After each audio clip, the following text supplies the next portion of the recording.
Quero ver como tu vai resumir isso aí. Não, já tá. Na minha cabeça ele já tá pronto, não tá tranquilo. Eu não vou resumir nada, não. Na minha cabeça esse podcast tá bem pronto e já vai ser o episódio disruptivo da temporada, porque tinha que ser de você, né? Mas enfim. Pretitude, parte 6. O amor é romântico? É sempre necessário criticar o romantismo em si. Essa instituição que faz com que, muitas das vezes, os relacionamentos se tornem inalcançáveis ou até tóxicos. É importante se pensar que o amor romântico não é algo atual. Ele surgiu por volta do século XII e deu uma sumida ali na época do Iluminismo, a Idade da Razão, onde as pessoas repensaram as questões advindas da existência. Como esse episódio já se pronunciou como disruptivo, eu vou te dar a primeira dica. Não tente ouvi-lo todo de uma vez, porque tem muita informação e eu tenho certeza que você precisa digerir. Eu vou dar uma pausa em 1h16 e te espero na volta. Nós vamos questionar o amor romântico de várias formas, mas só que para isso, a gente vai precisar voltar um pouco no tempo agora.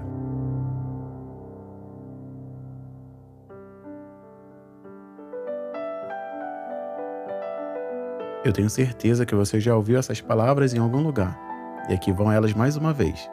O amor, entre parênteses, é o não querer mais que um bem-querer, é um andar solitário entre a gente, é querer estar preso por vontade, é servir a quem vence o vencedor, é ter com quem nos mata lealdade.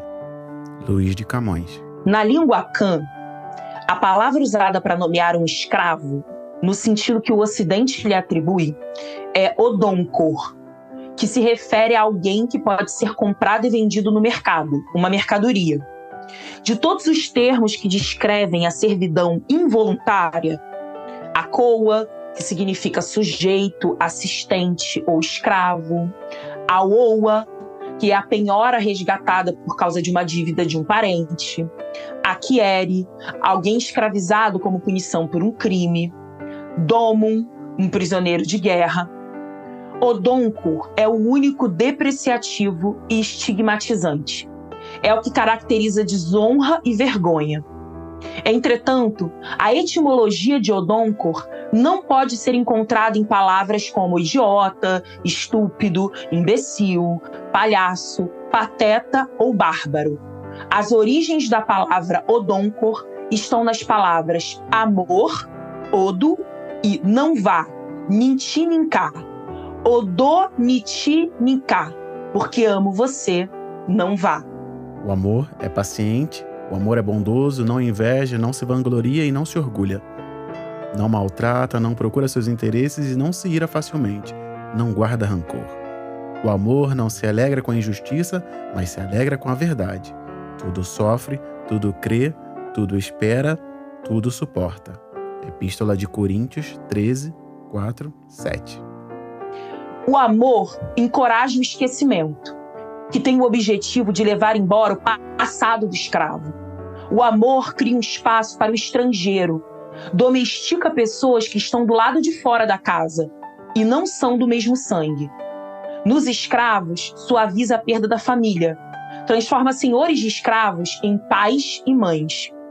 Possuir pessoas e reivindicar parentesco são a mesma coisa. Assim, amor não pode ser separado da despossessão ou da propriedade de pessoas. A afeição talvez amenize a dor da desonra, mas não a apaga. O escravo não desfruta dos direitos e títulos das realezas e dos nobres, aqueles que são os legítimos herdeiros da linhagem. O amor estende a capa do pertencimento e cobre a origem do escravo, que reside em atos de violência, mas não remedia o isolamento de ser separado dos seus parentes e de ter negado os seus ancestrais. Não vá, fique imóvel. Essas são as ordens do Senhor. A escrava deve ser colocada no seu lugar, ou seja, ficar em seu lugar.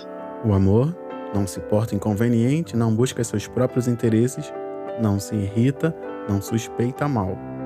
Não se regozija com a injustiça, mas se regozija com a verdade. Tudo sofre, tudo crê, tudo espera, tudo suporta. Ainda diz a Bíblia. O sentimento de não pertencer ou de ser um elemento estranho está no cerne da escravidão. Amor não tem nada a ver com isso. Amor tem tudo a ver com isso. frase da Saidiya Hartman, né? É um fragmento aí do livro dela que se chama Perder a Mãe, uma jornada pela rota atlântica da escravidão. E quando eu li, assim, esse trecho, né, que tá lá, para quem tem o livro, tiver a curiosidade de ver, tá lá na página 110, 111, que é o capítulo 4 do livro, que se chama Venha, Retorne, Criança. Em que ela tá chamando, dizendo que a gente tem crianças que precisam retornar para as suas mães, né? Para sua mãe de origem, que é essa mãe África, do qual fomos apartados e também incentivados a esquecer quem a gente é. Então, tem algo, né, que o livro fala muito sobre essa noção de amor, é que é esse amor do esquecimento. E aí, isso dá um triplex na minha cabeça. E a partir de agora, você vai ouvir as palavras da nossa convidada a respeito do tema de hoje, o amor romântico.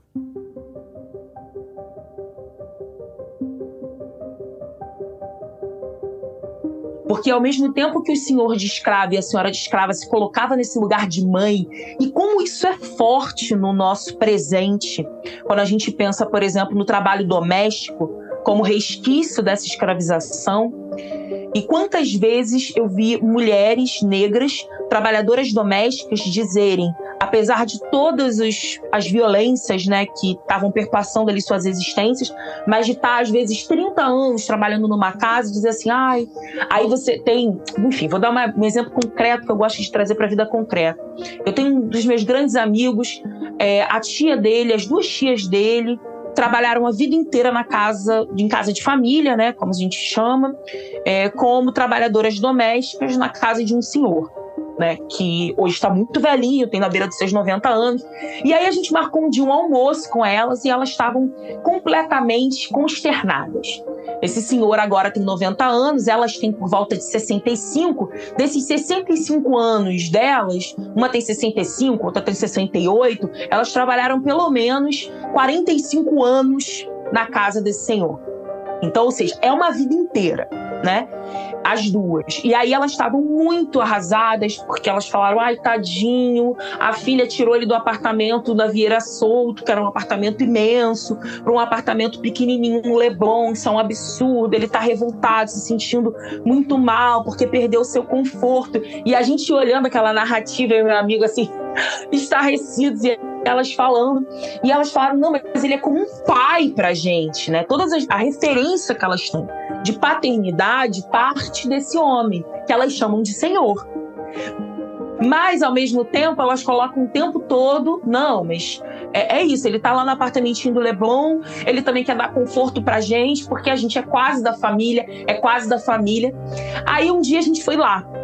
Ela levou a gente, porque eles fizeram questão, né, os patrões, de que a gente fosse comer lá na casa, né, de que a gente estivesse na casa, né, e para receber tanto o sobrinho, que elas falavam tanto, elas não tiveram filhos, elas não se casaram, elas não tiveram essa família. A família delas é aquele núcleo, né? Então o sobrinho, que é esse meu amigo, meio que virou o filho, né, de alguma forma.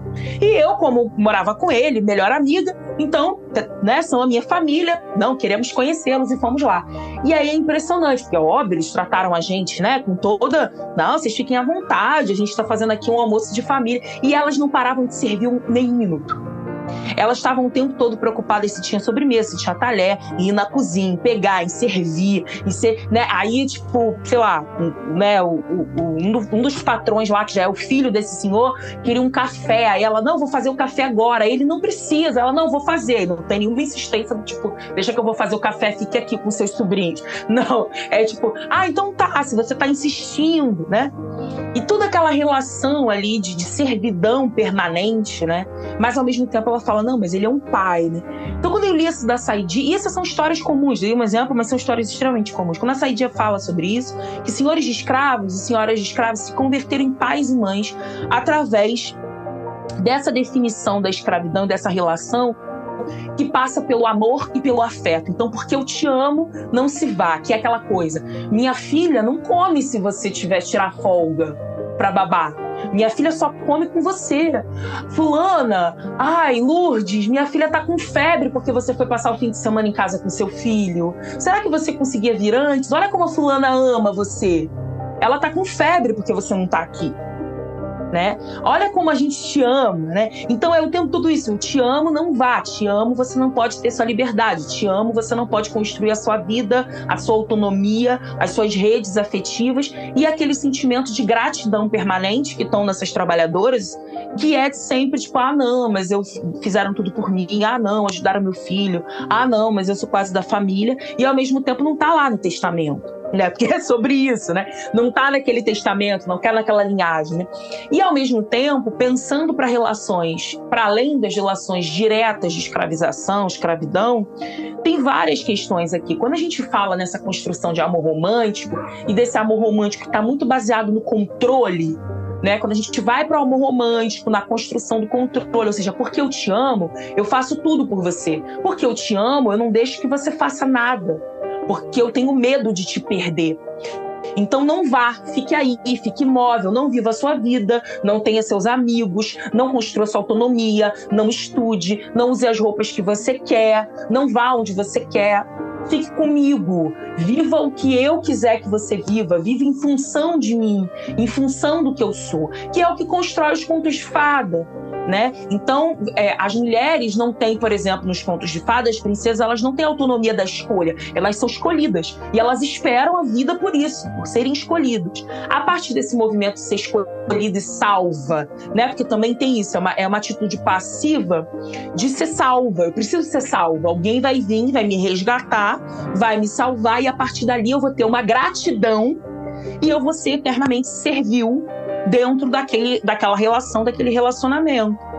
Então as mulheres, elas devem ser servis aos homens. E a gente é um discurso, é uma narrativa. A mulher deve ser submissa ao homem, porque o homem, ele é o quê? O chefe de família, dentro dessa concepção da família burguesa, né? Dentro da família burguesa, o homem reproduz o que o Estado reproduz a nível macro. No nível micro, é o chefe da família. Então ele é o chefe, então ele manda na esposa, ele manda nos filhos, nas filhas, né? É uma relação de autoridade e não uma relação de construção coletiva, tanto na criação das crianças, como também nesse relacionamento afetivo sexual, né? E aí é o quê? A gratidão, porque é isso, tem que agradecer. E isso vai se reproduzindo das mais variadas formas. Um amor romântico que ele parte exatamente dessa ideia de que se eu amo, não tem liberdade, do amor contrário à liberdade, né? Então, quando ela fala que a escravidão tem tudo a ver com amor, que não tem nada a ver com amor, mas ao mesmo tempo tem tudo a ver com amor, é porque depende da definição de amor que a gente está trazendo. Se a gente está pensando em Odonkor, ela se surpreende porque ela imagina que Odonkor, quando foi para a etimologia da palavra, ela faz muito esses movimentos de etimologia, que eu gosto muito também, da gente ir na origem das palavras. Ela imaginou que tivesse uma polissemia ligada a um pejorativo profundo, porque é uma relação muito desvalorizada, é colocar seres humanos como mercadorias, né? Existem muitas outras relações de servidão involuntária que têm outras definições, e essa é a pior, né? Em algum outro momento do livro ela conta, por exemplo, que Odonkor é tão ruim, é um nome tão ruim, que, por exemplo, as mães que não queriam perder seus filhos ao nascer e tinham medo que espíritos viessem buscar os seus filhos, né? Que tem a ver com a espiritualidade, com essas tradições de matriz africana, né? Proteger os filhos nos primeiros meses, porque, enfim, alguns espíritos podem levar as crianças, etc. Tem a ver com algumas tradições específicas. Elas chamavam os filhos de Odonkor, porque Odonkor é algo tão ruim que nem os espíritos iam querer levar a criança. Então era uma forma de proteger, né? Então, olha o que significou essa escravidão atlântica. O que foi esse tráfico transatlântico negreiro, né? A que ponto, a que diminuição de existência e humanidade nós fomos submetidos e submetidas, né? E o que amor tem a ver com isso? Amor foi uma das justificativas das manipulações narrativas criadas para que a gente acreditasse em algum momento de que a gente poderia ter, a partir dessa sociedade ocidental colonial, uma referência de paternidade e maternidade, uma referência de família, que a gente não precisava da nossa existência, da nossa ancestralidade africana, que ela não servia, que ela era bárbara, era errada, demoníaca, né, criminosa. Então, Então, que a nossa referência deveria ser o modelo de família, de afeto e de construção de relação do mundo ocidental, da sociedade ocidental. Então, nós poderíamos ter novos pais e novas mães, por exemplo, deveríamos abandonar os nossos nomes, então batizados e batizadas a partir de nomes cristãos, né, de nomes brancos, com sobrenome dos senhores. Olha como isso leva a gente para tantos lugares. Por isso que a gente tem um sobrenome dos senhores, porque a gente não é só uma relação de propriedade, é uma relação de família, entre aspas, mas de família, onde o nosso lugar é esse, da mais alta servidão, podridão, ou seja, de tudo que não serve de mercadoria, mas ao mesmo tempo com um discurso que é, tipo, você tem meu sobrenome, né? Os escravos do Silva são a propriedade, mas ao mesmo tempo também tem uma narrativa de estamos com você e etc. Que era a narrativa criada também para as pessoas que eram escravizadas e ficavam dentro da casa senhorial, a narrativa criada para as amas negras, a narrativa criada para os capitães do mato, né? A narrativa criada para os filhos bastardos, né? Então, você vai criando aí uma narrativa de afetividade, é a mesma narrativa da democracia racial. É essa, não tem racismo no Brasil, porque somos todos iguais, somos uma sociedade diversa, se todo mundo convive. Por que as pessoas falam, eu não sou racista, minha esposa é negra? Eu não sou racista, meu filho é negro. Porque a gente aprendeu nessa lógica ocidental colonial que amor é controle, amor é posse. Então, eu posso justificar e dizer que eu não sou violento porque tem amor. Então, a gente acredita e reproduz que onde existe amor, mesmo esse amor posse e controle, não há violência. Então, por isso que a gente tem um monte de casos de abuso sexual dentro de casa, por exemplo, com mulheres, né? Ainda na infância, e isso ainda é um pacto de segredo entre as famílias. Como diz Grada Quilomba, é o famoso quieto como é mantido ou deixa quieto, que é essa frase oriunda da diáspora africana, que é o não vamos falar sobre isso. Existem pactos de silêncio nas famílias, na sociedade brasileira, do que a gente não vai falar. A mesma coisa em relação ao racismo. Então, assim, eu não sou racista porque eu me relaciono com uma mulher negra. Eu não sou racista porque eu casei com uma mulher preta, porque eu tive um filho preto. Ou seja, as relações de amor e afeto mascarando essa violência, né, que na verdade está ligado ao não pertencimento, ao não lugar, a uma permanente transitoriedade de estar num lugar que não é o nosso e ao mesmo tempo que nunca vai ser, porque quando você é quase da família, você não é da família, nunca vai ser da família, mas você também não rompe com a condição, não pode, ou muitas vezes também por uma escolha, que obviamente pode ser consciente ou inconsciente, não vai romper com aquele espaço porque é o seu referencial. Então, eu tenho aqui esse apoio e essa proteção desse meu senhor. Se eu saio daqui, eu vou para onde? Qual é meu referencial? Aonde está a minha referência? Aonde está a minha territorialidade? Aonde está a minha identidade? Se eu fui forçado o tempo todo ao esquecimento. E o amor romântico tem tudo a ver com isso. Porque a ideia do amor romântico é exatamente o esquecimento do quê? De si próprio, né? Eu esqueço de mim, eu esqueço quem eu sou, para poder estar sob controle do outro, para poder estar sob controle da outra, para poder ser salvo pelo outro. E eternamente grato por essa situação. Ou seja, eu ainda preciso ser muito grato, porque era muito pior, eu podia estar sozinha, eu podia estar abandonada, né? E agora eu tenho aqui uma família, né? Só que é uma família com um monte de violências, e eu te bato porque eu te amo muito. É por isso que você apanha, eu te amo muito. Eu tenho ciúme porque eu vou bater em você e eu vou te agredir porque você é minha posse. E eu amo muito você, eu não quero que você vá embora. Por favor, não vá embora, né? E uma série de violências que vão sendo reproduzidas nessas relações, né? Então, os contos de fada trazem essa narrativa pra gente. A construção, muitas vezes, também de uma relação, né, que é essa do amor romântico, que traz também uma instantaneidade, ou seja, de que você não constrói uma relação, que essa relação é construída, é o amor à primeira vista, de que existe um clique mágico entre pessoas que vai fazer esse amor acontecer. E a partir disso, não é uma construção, mas é algo que é mágico.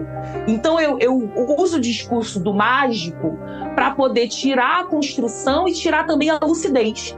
Porque se é construção, eu observo os problemas, eu observo, se eu estou construindo uma casa e tem uma viga que ela tá torta, eu vou olhar. Agora, se é uma mágica, não tem problema, não pode ter problema. Eu não posso olhar a viga torta, a parede descascando, o vazamento do teto. Então, eu não posso identificar os problemas, inclusive para decidir se não vale nem a pena continuar aquela construção daquela casa, se ela vai cair, ela vai ruir. Então, é melhor eu ir embora dali, para não ser soterrado. Não, se é mágica, se é só um sentimento puro, abstrato, e ele acontece de forma inerente e quase que instantânea entre as pessoas, então eu não preciso estar atenta aos sinais, eu não preciso questionar, e qualquer coisa vai ser justificada a partir do argumento do amor. Então, eu não vou embora porque eu amo, não vá porque eu te amo, né? E a partir daí a gente tem esse amor posse, esse amor controle, esse amor domesticação dos corpos, das existências, das autonomias, que ele vai desde as relações afetivas sexuais, as relações de parentesco, as relações de trabalho, as relações, enfim, de escravidão, estrito senso, e aí sem questionamento.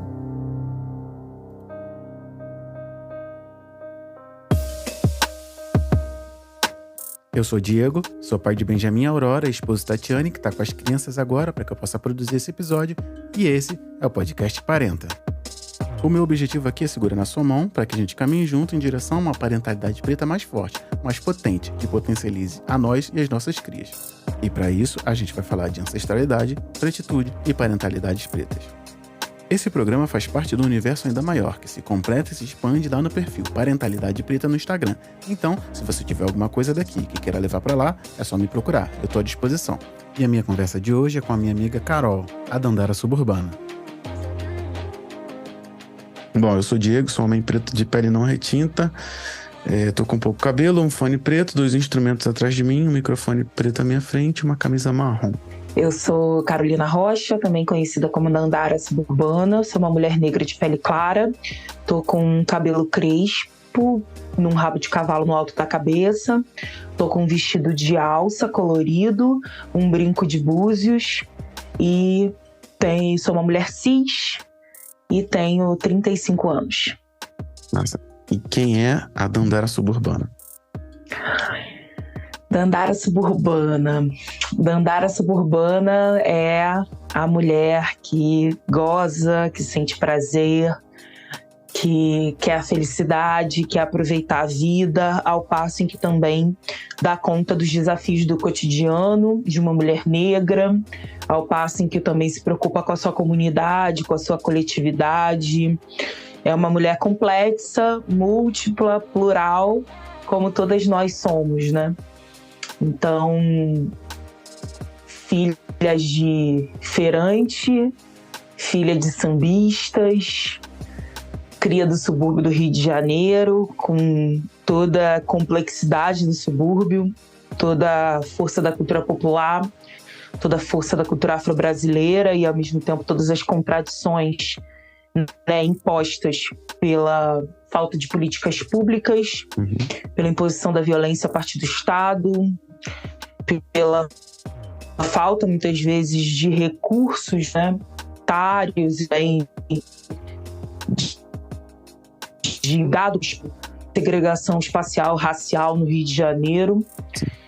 E, ao mesmo tempo, também a força da criatividade das pessoas que compõem esses espaços, com tudo que elas trazem na sua corporeidade, na sua ancestralidade, com tudo que elas constroem a partir do samba, a partir das festas populares, religiosas e laicas, a partir do domínio do espaço da rua. Eu acho que tem algo que marca muito a minha página e também a minha existência, que é a rua como espaço de construção política, a rua como um espaço de educação e de formação dos seres humanos, né? Dos indivíduos, das pessoas. A rua como um espaço em que você não tem uma separação tão fixa e engessada entre o espaço da casa e da rua. No subúrbio, essa extensão ela acontece muitas vezes de uma forma muito natural, ainda que a violência tenha diminuído cada vez mais. Então, quando você bota uma cadeira de praia na calçada, quando você fecha uma rua para fazer aniversário de criança, quando você faz um churrasco numa pracinha, é um pouco você saber que esse espaço público da rua é um espaço coletivo, é um espaço de construção coletiva. Então, essa extensão entre casa e rua é algo que marca a Dandara suburbana e marca também a nossa vida no subúrbio. Então, costumo dizer que Dandara suburbana é a mulher de casa e a mulher da rua. Essas expressões, né? Mulher da rua, mulher de casa, tem uma marca muito grande no nosso passado colonial. Sim. E também na nossa negritude, né? Na nossa africanidade. Que as mulheres negras africanas, principalmente no século 17 e 18, eram chamadas de mulheres da rua, porque a gente ganhava a rua, né? As escravas de ganho, as mulheres escravizadas de ganho, são essas que ganham a rua, e o espaço público da rua, que é o mesmo espaço de risco, mas para essas mulheres que já estão sendo escravizadas e expostas a todo tipo de violência, né? Esse espaço da rua, ele é o espaço de fazer dinheiro, de movimentar o mercado, de movimentar a economia, de vender os seus quitutes, de mobilizar seus tabuleiros, de fazer uma sociabilidade a partir do encontro, da conversa, da formação de famílias extensivas, que é o espaço também do quintal, e os quintais são também extensivos à rua, que é o espaço da comida, o espaço do jongo, do coco, do maracatu, é o espaço da religiosidade, e é o espaço da música, o espaço da cultura, da arte, e ao mesmo tempo o espaço da expressão política e das novas formas de políticas de existência, mesmo diante a barbárie da escravização e a barbárie da violência que a branquitude impôs. Então, esse espaço de existir na rua é muito importante para nós, mulheres negras, né? Ao mesmo tempo que a casa também é o nosso espaço, porque a gente cuida da casa, a gente tem essa política do cuidado, né? Que é muito relegada às mulheres, mas principalmente as mulheres negras que têm esse passado de ser a ama, né? A ama de leite, aquela que cuida. Mas agora, pensando em ressignificar essa história, a gente tem pensado muito em políticas de autocuidado, que não é um cuidado individualizado, mas um cuidado voltado para o nosso próprio povo preto, para as nossas crianças, para as nossas, para o que nos atravessa enquanto seres humanos, e que muitas vezes fica em segundo plano a partir de um cuidado do outro, né? Um cuidado para o outro, um cuidado que a gente deu muito pouco para a gente, e esse também é um debate que passa por amor e afeto, para poder cumprir esse papel na sociedade que a gente vive de cuidar do outro. Dandara suburbana. Bom, depois dessa apresentação, eu vou chamar um intervalo rapidinho e a gente já volta.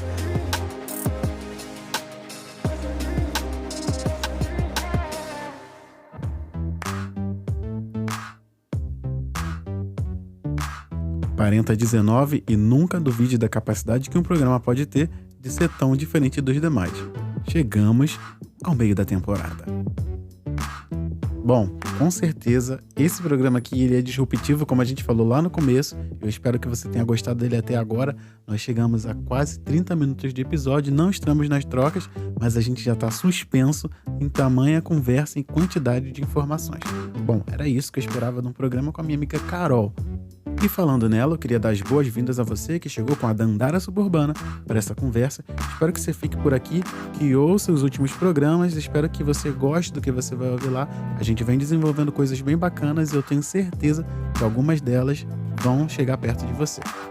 Bom, se você chegou agora, talvez você não saiba que nessa parte do episódio eu dou uma pausa para falar das coisas que estão acontecendo no Parentalidade Preta, por dentro e por fora, não somente aqui no podcast. A partir desse mês, a newsletter quinzenal do Parentalidade Preta se transformou, ela evoluiu, ela digievoluiu, pega essa referência aí, para uma revista eletrônica quinzenal. E eu passei a aglutinar mais conteúdos lá, ou seja, tem muito mais coisas. O que você encontra lá? Não na ordem de aparição, mas uma ordem aqui enumerando as coisas. Você tem uma curadoria do conteúdo do Parentalidade Preta, uma análise sobre os conteúdos que mais foram comentados, os conteúdos que mais rodaram pela internet aí, e a gente tem uma análise, a gente aprofunda e fala um pouco sobre isso. Esse mês tem uma matéria muito bacana lá falando sobre o esvaziamento das pautas identitárias, como é que as coisas vão se esvaziando a partir de banalizações. Aí eu dei o exemplo lá do boné do MST. Na revista Parentaverso, a primeira edição, também tem uma entrevista muito bacana com o meu amigo Alan, falando sobre a paternidade dele, que é uma paternidade atípica em vários sentidos. Com certeza você vai se emocionar lendo essas linhas que ele trouxe pra gente. Ainda nessa edição, a gente tem um review voltando no tempo de um episódio antigo do Parentalidade Preta, para você que talvez ainda não tenha ouvido. Eu coloquei algumas coisas lá, fiz uma introdução a respeito do que está sendo desenvolvido naquele episódio. Então, se você quiser ainda dicas do que eu vi aqui do Parentalidade Preta, vai ouvir também. Tem muita coisa bacana lá, eu não vou entregar tudo aqui, eu vou deixar para você num post que vai estar no link desse episódio, algumas coisas que você pode encontrar na nossa revista e eu tenho certeza que você vai gostar. Aí você deve estar se perguntando, beleza, como é que eu acesso esse conteúdo? Chega lá no apoia.se/parenta e você vai saber como acessar os conteúdos exclusivos do Parentalidade Preta e ainda fazer com que coisas grandes aconteçam. Nesse mesmo link, apoia.se/parenta, você vai ter uma descrição da nossa campanha e saber aonde é que eu quero chegar com Parentalidade Preta. Já falei algumas vezes aqui e vou repetir. Eu tenho planos mirabolantes para esse projeto e eu tenho certeza que a gente juntos aqui vai conseguir. Então, se você quiser acessar conteúdos exclusivos, ainda episódios exclusivos, episódios com conteúdos exclusivos nele, como esse, por exemplo, que você está ouvindo aqui no seu agregador, tem perguntas dele que só vão para o pessoal que apoia financeiramente esse projeto. O pessoal que faz isso tudo aqui acontecer. Paga os softwares de gravação, de edição, me ajuda a manter isso hospedado num local seguro e ainda faz com que outras coisas maiores aconteçam. Essas coisas estão lá na nossa campanha. Eu tenho certeza que se você der uma olhadinha lá, o dedo do apoio vai coçar e com certeza você vai encontrar uma faixa ali que caiba no seu bolso. Já vou dizer, todas as faixas possuem recompensas e materiais exclusivos. Dá uma olhadinha lá no apoia.se/parenta. Eu não podia deixar de me mostrar aqui, mas eu vou deixar no post desse episódio, lá nos links que tem abaixo, um link para a foto da caneca maravilhosa Bom Dia Gratiluz, primeiramente o café, que chegou, já tá aqui, eu tô gravando com elas aqui do lado, me olhando para você aqui ouvindo esse episódio. E eu queria te convidar também para participar do nosso apoio e concorrer a uma caneca dessa. Você vai ver que ela é muito bacana, muito bem feita, muito bem acabada, deu um trabalhão para achar um fornecedor bacana e ela vai chegar para você aí sem custo, caso você seja sorteado, ou se você quiser fazer parte do grupo de apoiadores que fazem jus à caneca, você vai encontrar as instruções lá no apoia.se/parenta. Repetindo mais uma vez esse link aqui. Depois vai chegar lá na DM do Instagram e falar assim, poxa, eu não achei o link. apoia.se/parenta. Mês dos namorados, apelo comercial, todo mundo querendo vender, todo mundo querendo comprar, todo mundo querendo fazer um agrado. Temos canecas para dar de presente. Se você quiser dar um presente para mozão dessa caneca, pode também em cima do dia 12 aí. Eu não garanto que chegue a tempo, mas fala assim, ó, lembrei de você, vai chegar um presente. Me chama lá na DM, a gente conversa. Caneca pro dia dos namorados. Pensei aqui agora, posso me enrolar, mas de repente vai que cola, né? Bom, e no nosso segundo intervalo, tu sabe que tem indicação de podcast produzido por pessoas pretas. Eu tô trazendo indicações de conteúdos que pessoas pretas fazem no ramo do podcast. Pra gente não ficar ouvindo sempre a mesma coisa, eu tenho feito uma busca ativa por esses conteúdos produzidos por pessoas pretas. Às vezes eu mando uma mensagem lá, a pessoa fica meio desconfiada, o que esse cara quer e tal, mas é porque eu quero compartilhar aqui. Queria que você soubesse que aqui eu compartilho material de outras pessoas também, porque eu tenho certeza que a gente não concorre. Aproveitando a caída da música, queria te falar que esse mês também vai ter roda de paternidades pretas. Todo mês a gente tá fazendo, eu já vou meio que falar aqui, ó, última sexta-feira do mês, 10 da noite, homens pretos conversando sobre paternidade até umas horas. O último foi até 1h15 da manhã, eu fiquei com vontade de morrer no dia seguinte, mas foi muito boa, muito potente, muito bacana. Lá perto das 2 éramos 14 ainda conversando. Então se você tá ouvindo esse episódio perto da estreia, é só chegar lá nos stories do Instagram, Parentalidade Preta, que com certeza eu botei o link ali. Eu tenho certeza. Depois que eu anuncio, eu boto o link todos os dias, não tem dificuldade de achar. Muda a trilha sonora para essa maravilhosa que a Castel cedeu aqui pro podcast Parentalidade Preta. E a gente vai para as trocas. A minha amiga Carol, a Dandara Suburbana.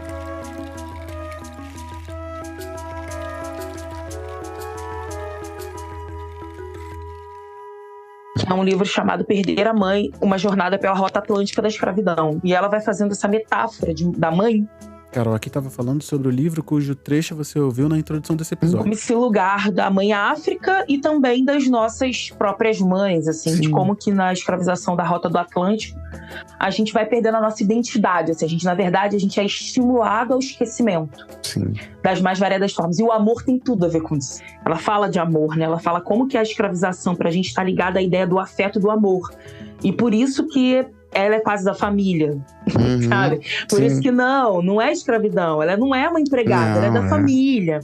Como que esse colonialismo, principalmente português, europeu no geral, mas da Península Ibérica, ele vai lidar com uma forma de escravização que ela parte da intimidade, do afeto. E desse convívio na casa senhorial. Então, esse espaço da casa é um espaço, muitas vezes, da violência e da opressão. E como que a gente vai reproduzindo isso também para os nossos relacionamentos afetivos? Né? Como que a gente reproduz isso? A partir dessa questão. E aí, por isso que eu falei de ser mulher da rua. Porque a rua, para nós, enquanto gente preta, é um lugar muito revolucionário. Que é na rua que a gente vai ganhar a nossa autonomia, a liberdade e, muitas vezes, romper também com isso.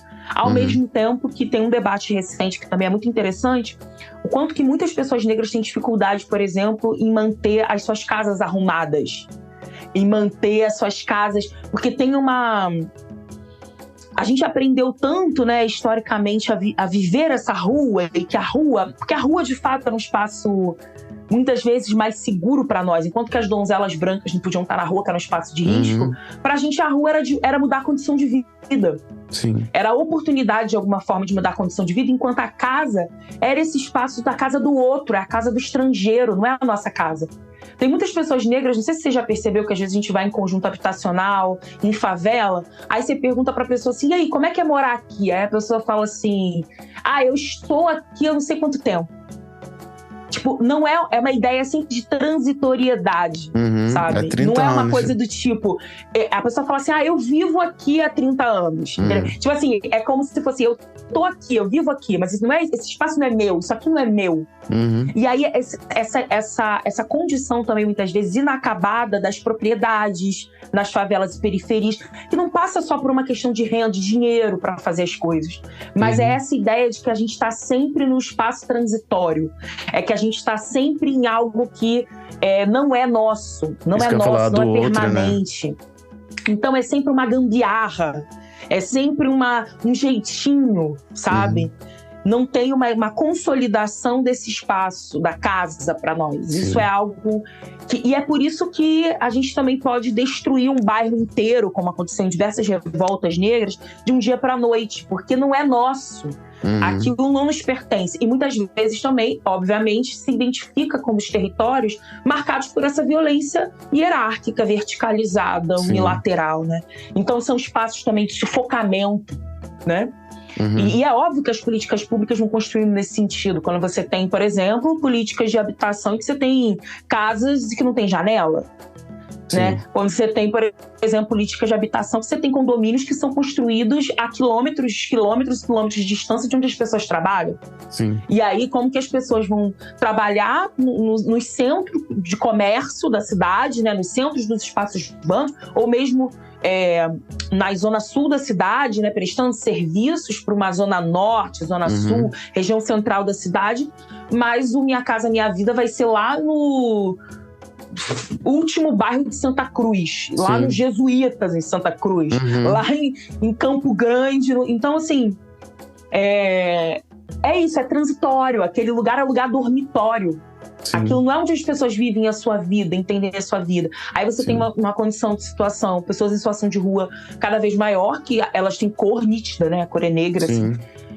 Isso é muito nítido. Negro não é nem uma pele negra mais retinta, né? Ainda tem esse recorte, assim, masculina. A população em situação de rua é negra, é masculina, né? Porque tem a ver também com esse espaço do trabalho. Nem todas as pessoas em situação de rua hoje, no centro do Rio de Janeiro, por exemplo, onde eu moro, elas não têm casa ou não têm família. Muitas vezes elas estão dormindo na rua porque elas moram tão distante que esse deslocamento ele não dá conta. E aí os abrigos não são suficientes, você dorme na rua para trabalhar no dia seguinte. Sim. Então enfim, esse binômio casa-rua pra gente, acho que tem muitos sentidos interessantes. Sim. Enfim, e aí a Saidia traz essas reflexões para falar de amor, que eu acho que são muito provocativas para nós, assim. Eu falei, caramba, quando eu gravei há um tempo atrás, quando a gente teve essa conversa, isso não era nítido para mim. Eu falei, porque eu fui pensando, né, o que eu vou trazer de novo? Como é que eu vou dizer, né, pro Diego que é interessante a gente estar conversando?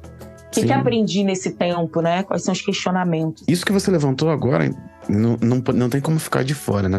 Cria um preâmbulo muito importante para esse local, né? Do afeto, do amor em si, né? Afinal de contas, se tentando não minimizar a questão, mas se isso aqui não é nosso, eu vou desenvolver o afeto aqui porque se eu tô pronto para jogar isso aqui tudo abaixo na hora que não der certo, sabe? Eu acho que o amor que se desenvolve, não romântico, que é como para nossa construção, mas o afeto tácito das coisas, o meu sofá, é onde eu recebo a pessoa, é onde a gente desenvolve o afeto, as relações, o carinho, o toque. Se isso aqui não é meu, se isso aqui não me pertence, como é que eu vou desenvolver isso nesse cenário, sabe? Eu acho que ter essa percepção e desenvolver isso a partir do não pertencimento, ou melhor, da ausência da posse, né? Desse estado de transitoriedade que você muito bem levantou, também é uma questão, né? Se a gente for parar para fazer paralelos, eu não gosto de fazer comparações, mas quem tem a propriedade desenvolveu toda a sua subjetividade a partir da propriedade, quero dizer, isso aqui eu sempre morei aqui, é da minha família. Eu não preciso me preocupar em, calma aí, primeiro eu tenho que me apegar a esse espaço para a partir dele desenvolver. Eu não tenho que preparar esse território para plantar amor nele, porque eu já venho, isso aqui sempre foi assim, eu cresci por aqui, meu avô também cresceu por aqui, sabe? A gente está fazendo esse paralelo com, talvez, eu vou botar posse, mas no lugar da posse eu vou botar cor. Tipo, de quem sempre teve ali naquele território que não precisa se apossar dele, não precisa se apoderar e empoderar daquele território para desenvolver afetos, porque o terreno já está preparado. É só eu ser sensível aqui, eu posso ser sensível, é seguro que eu seja sensível aqui, porque os afetos eles vão fluir naturalmente. Quando você coloca essa questão do pertencimento, da casa e da rua, de quem está seguro na rua, de quem está seguro em casa, o que é segurança, né? E a gente pode levar a segurança para vários outros lugares. Acho muito bacana isso. E a gente não acumula propriedade, né? A gente aprendeu, na verdade, a acumular pessoas. O grande valor para nós, enquanto povo preto, são as pessoas. Os nossos bens, o nosso valor, os recursos que nós acumulamos são pessoas e não bens materiais ou propriedades. Né? Para famílias burguesas, para famílias brancas, muitas vezes, o acúmulo vem de propriedade. É sempre esse ponto de vista, a casa própria, e quanto eu compro, né? Você tem um dinheiro, e tem uma casa, 2 casas, o valor está medido muito por esses bens que são chamados bens imóveis, né? Então, esses bens imóveis, eles são os bens concretos. Esses são os bens que trazem a segurança, a sensação de segurança.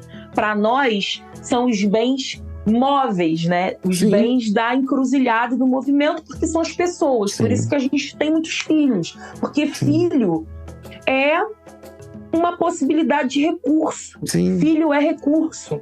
Então, a gente constrói a nossa segurança, está ligada exatamente nas relações construídas de afeto, né? Esses vínculos que são familiares, consanguíneos e não consanguíneos, porque eles vão se estendendo, né? Então, para a gente, bem-valor é criança. Bem-valor é gente, é pessoas, né? Então, isso para nós é muito importante, porque é através dessas pessoas que a gente tem. Você tem quantos filhos, né? Igual as nossas avós dizem, tem 10 filhos. Isso é um valor. Tenho 10 filhos, tenho 9 filhos. Muitos, né? Inclusive assim, posso criar 10 filhos, ou tenho condições de criar 10 filhos, ainda que talvez não tivesse escolha. E antes da gente continuar, eu acho que você falou um negócio de pessoas, né? Eu acho que é muito isso. E aí eu queria também trazer um paralelo. Eu vou dar o exemplo, eu nem vou tentar explicar, criar um paradigma para isso. Muita gente preta, melhor, vou botar do outro lado. Muita gente branca fala assim, eu sou fulana de tal, sobrenome tal. E a gente é neto de ciclano, primo de não sei quem. Eu acho que isso também traz essa questão que você está falando, né? De pessoas. Eu sou da Silva. Então não tem muito o que falar, mas eu sou neto da Julieta, eu sou irmão de Tiago. Aonde eu vou tem um ponto de referência. Agora eu sou pai de Benjamin e Aurora na escola. Então traz essa referência, né? Eu acho que é muito, muito nesse desenho também, né? Meu pai teve 9 filhos e as pessoas não sabem o meu nome e o nome das minhas irmãs. Elas sabem que a gente é filha do Fumaça. Quem é? São as filhas do Fumaça. Aí algumas pessoas falam, é filha da Eugênia com Fumaça. né? Que é a minha mãe e meu pai. A neta da dona Gilda. Então as pessoas não sabem meu nome. O meu nome, ele não é tão importante para as pessoas, porque o mais importante são... É isso, é o que você falou, é o parâmetro das relações.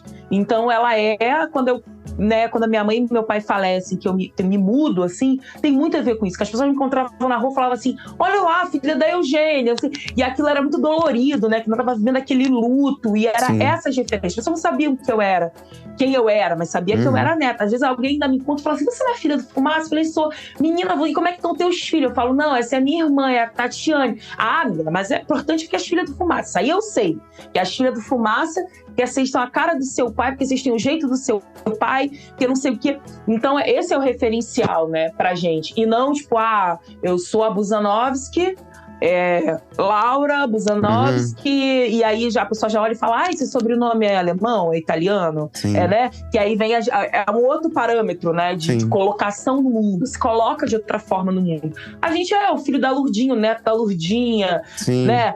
Da aquele tia menino Maria. lá, que ninguém precisa saber o nome às vezes, mas sabe de onde vem, de quem é, e de quem é, né? Não de qual família, de quem é, ainda tem isso. Não, né? é de quem é, porque ele é o menino da fulana. Então, assim, tipo, e aí tem uma responsabilidade coletiva e social com aquela criança, que é o menino dela. Então, peraí, como é que ela vai deixar o menino dela solto? E aí tem também a coisa que é a rede das fofocas também, né? As pessoas contarem. Eu me lembro que eu ficava pé da vida com isso, que minha mãe a gente tinha um vizinho na esquina de casa, que era um amigo da minha mãe, e ele ficava pelas madrugadas nos bares e tal. E ele sabia sempre a hora que eu chegava de madrugada, onde que eu fosse. Aí no dia seguinte eu entrava em casa na ponta do pé, pra minha mãe não me ouvir. Aí no dia seguinte eu falava pra minha mãe, me perguntava, que hora você chegou? Eu falei, cheguei 1 hora. Mas mentira, porque o Roberto falou que tu chegou, era 4h30 da manhã, na van de placa tal, que tu tinha cor tal. Então é um pouco isso também. Porque, e aí tem uma coisa da fofoca. Eu ficava muito revoltada porque tinha coisa da fofoca, mas não é só fofoca. É a menina da Eugênia, eu era a menina da Eugênia, entendeu? Então você fala assim, a menina da Eugênia tá chegando ali 1 hora dessa, com quem? Aonde? Né? E aí ele me acompanhava.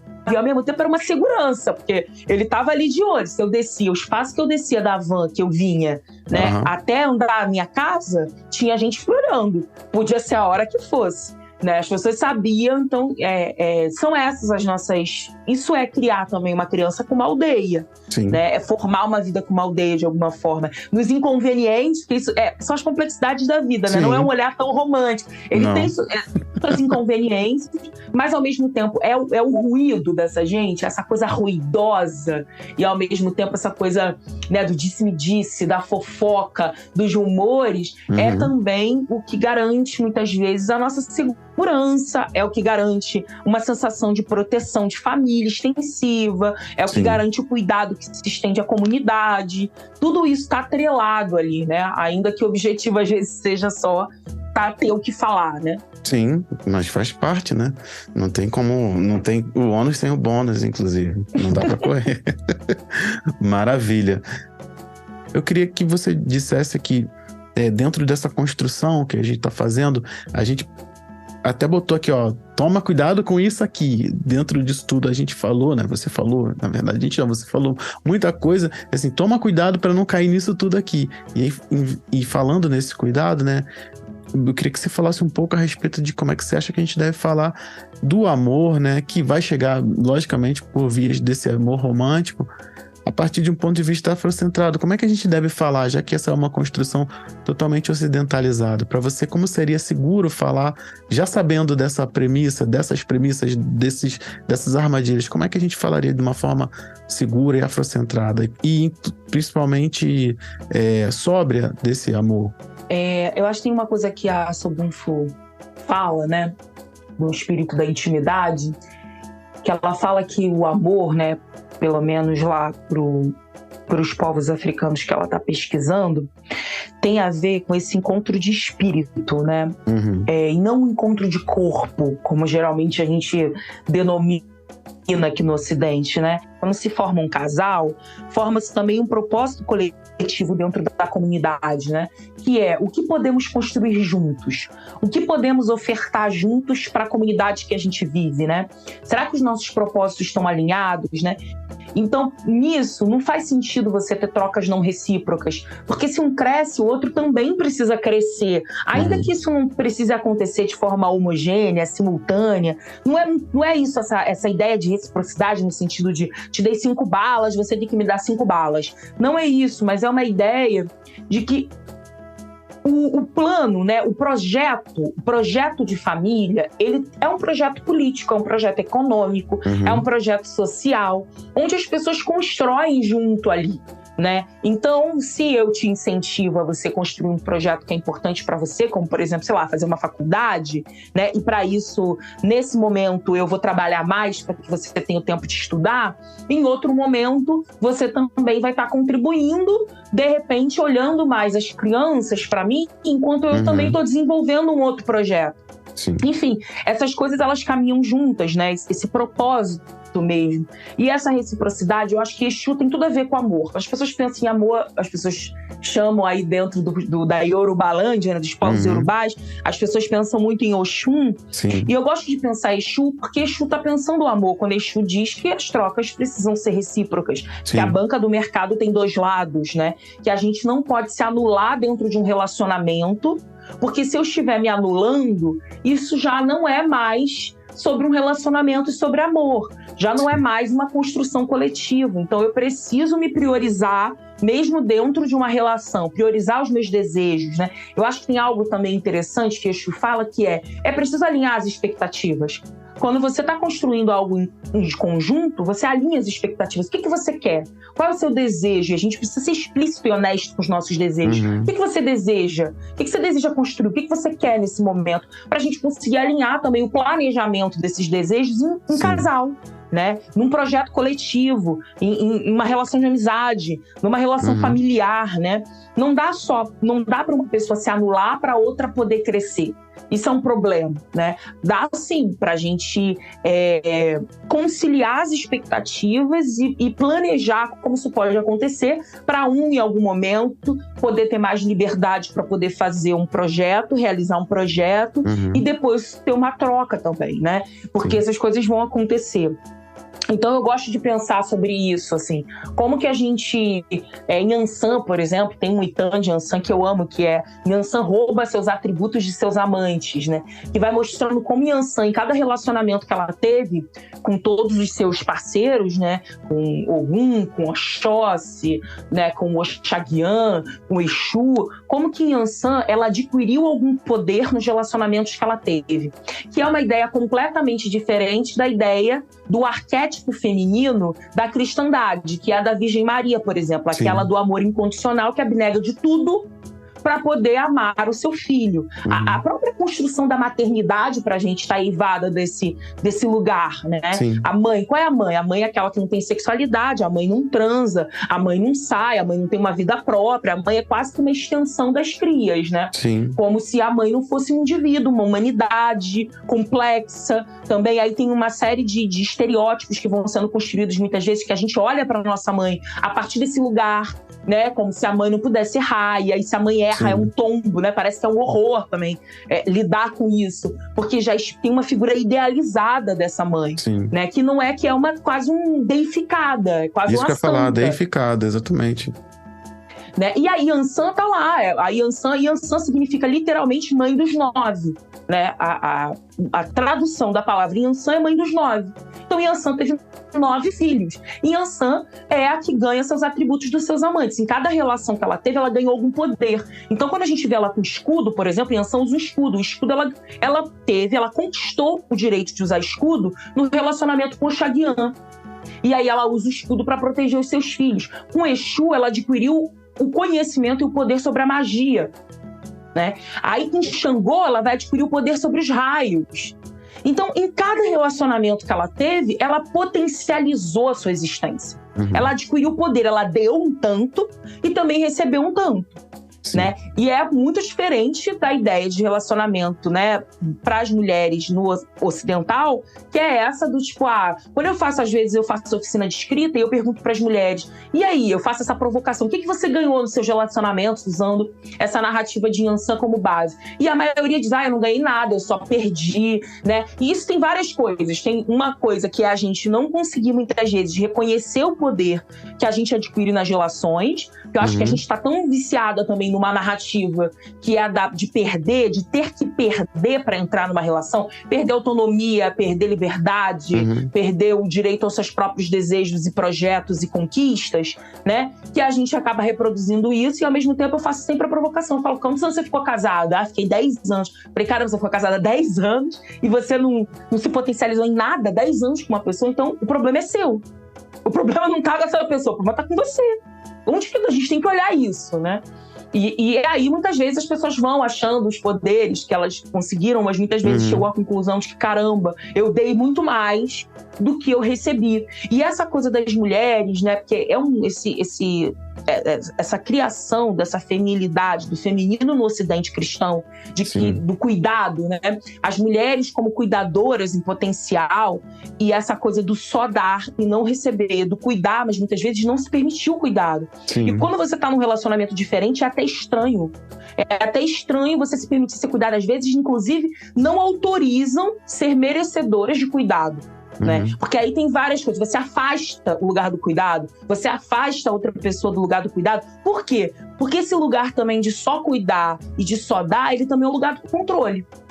Ele também tem um lugar do controle, é uma sombra que tem aí, né? É a matriarca, né? Essa ideia da matriarca no Ocidente, né? Quando a gente pensa na nona, eu gosto muito de pensar na coisa italiana, né? Na nona, que é essa mãe, essa matriarca. Tem um lado que é, eu cuido de todo mundo, mas também eu controlo todo mundo. Sim.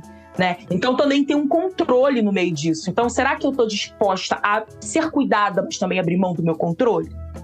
Né? Isso é uma questão, né, pra gente pensar, porque aí se eu não tô só eu cuidando, se eu não tô só eu nesse lugar de agência, né, eu também preciso, para receber, para estar no receptivo, eu preciso também expor minhas vulnerabilidades, relaxar, não vou estar no controle, não vou estar no comando, né? Então isso também muitas vezes é muito difícil. Né? E eu acho que com as mulheres negras tem uma questão histórica para nós. Nós aprendemos que nós precisávamos dar conta de tudo. Porque nós viemos de uma situação em que os nossos homens, primeiro, alvo de genocídio, né? Genocídio deflagrado, muitas mulheres sozinhas, muitas mulheres precisando... homens encarcerados, homens assassinados, homens trabalhando de forma sumariamente, porque as mulheres, os homens morrem muito mais cedo, os homens negros, do que as mulheres negras, né? Uma série de questões, além do genocídio, também essa questão da própria saúde, do trabalho forçado braçal, ou seja, de um desgaste físico muito maior com a sua saúde, do não cuidado médico, porque não existe uma construção, né, de narrativa, de imaginário, que coloca esse homem numa posição de ser cuidado, de cuidar da saúde, de olhar para a saúde como se isso fosse importante. Então, esses homens morrem muito cedo, né? E aí as mulheres, elas estão nesse lugar de serem as lideranças dessas famílias, as lideranças dessas comunidades, né? Então esse lugar de ser liderança é o lugar de que tem que ser forte o tempo todo, de que eu aguento, de que eu vou dar conta. E realmente, em muitas medidas, é isso que vai acontecer, porque elas estão movimentando a economia, que estão sustentando as famílias, responsável pelo cuidado dos idosos e das crianças, extremamente sobrecarregadas. Por outro lado, também como que você sai dessa posição que é a do comando, a do preciso liderar o tempo todo, eu sou a guerreira o tempo todo, né? Quando você perguntou lá, voltando à primeira pergunta da Dandara Suburbana, uma das coisas que eu me preocupo muito é como que a gente...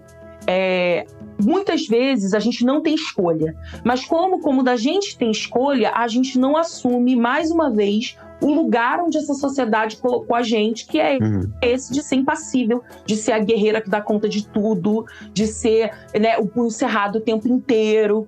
Porque se a gente não toma cuidado, a gente leva isso para as nossas relações íntimas, a gente leva isso para as relações familiares, a gente leva isso para a criação das crianças, que é uma educação muitas vezes muito violenta também.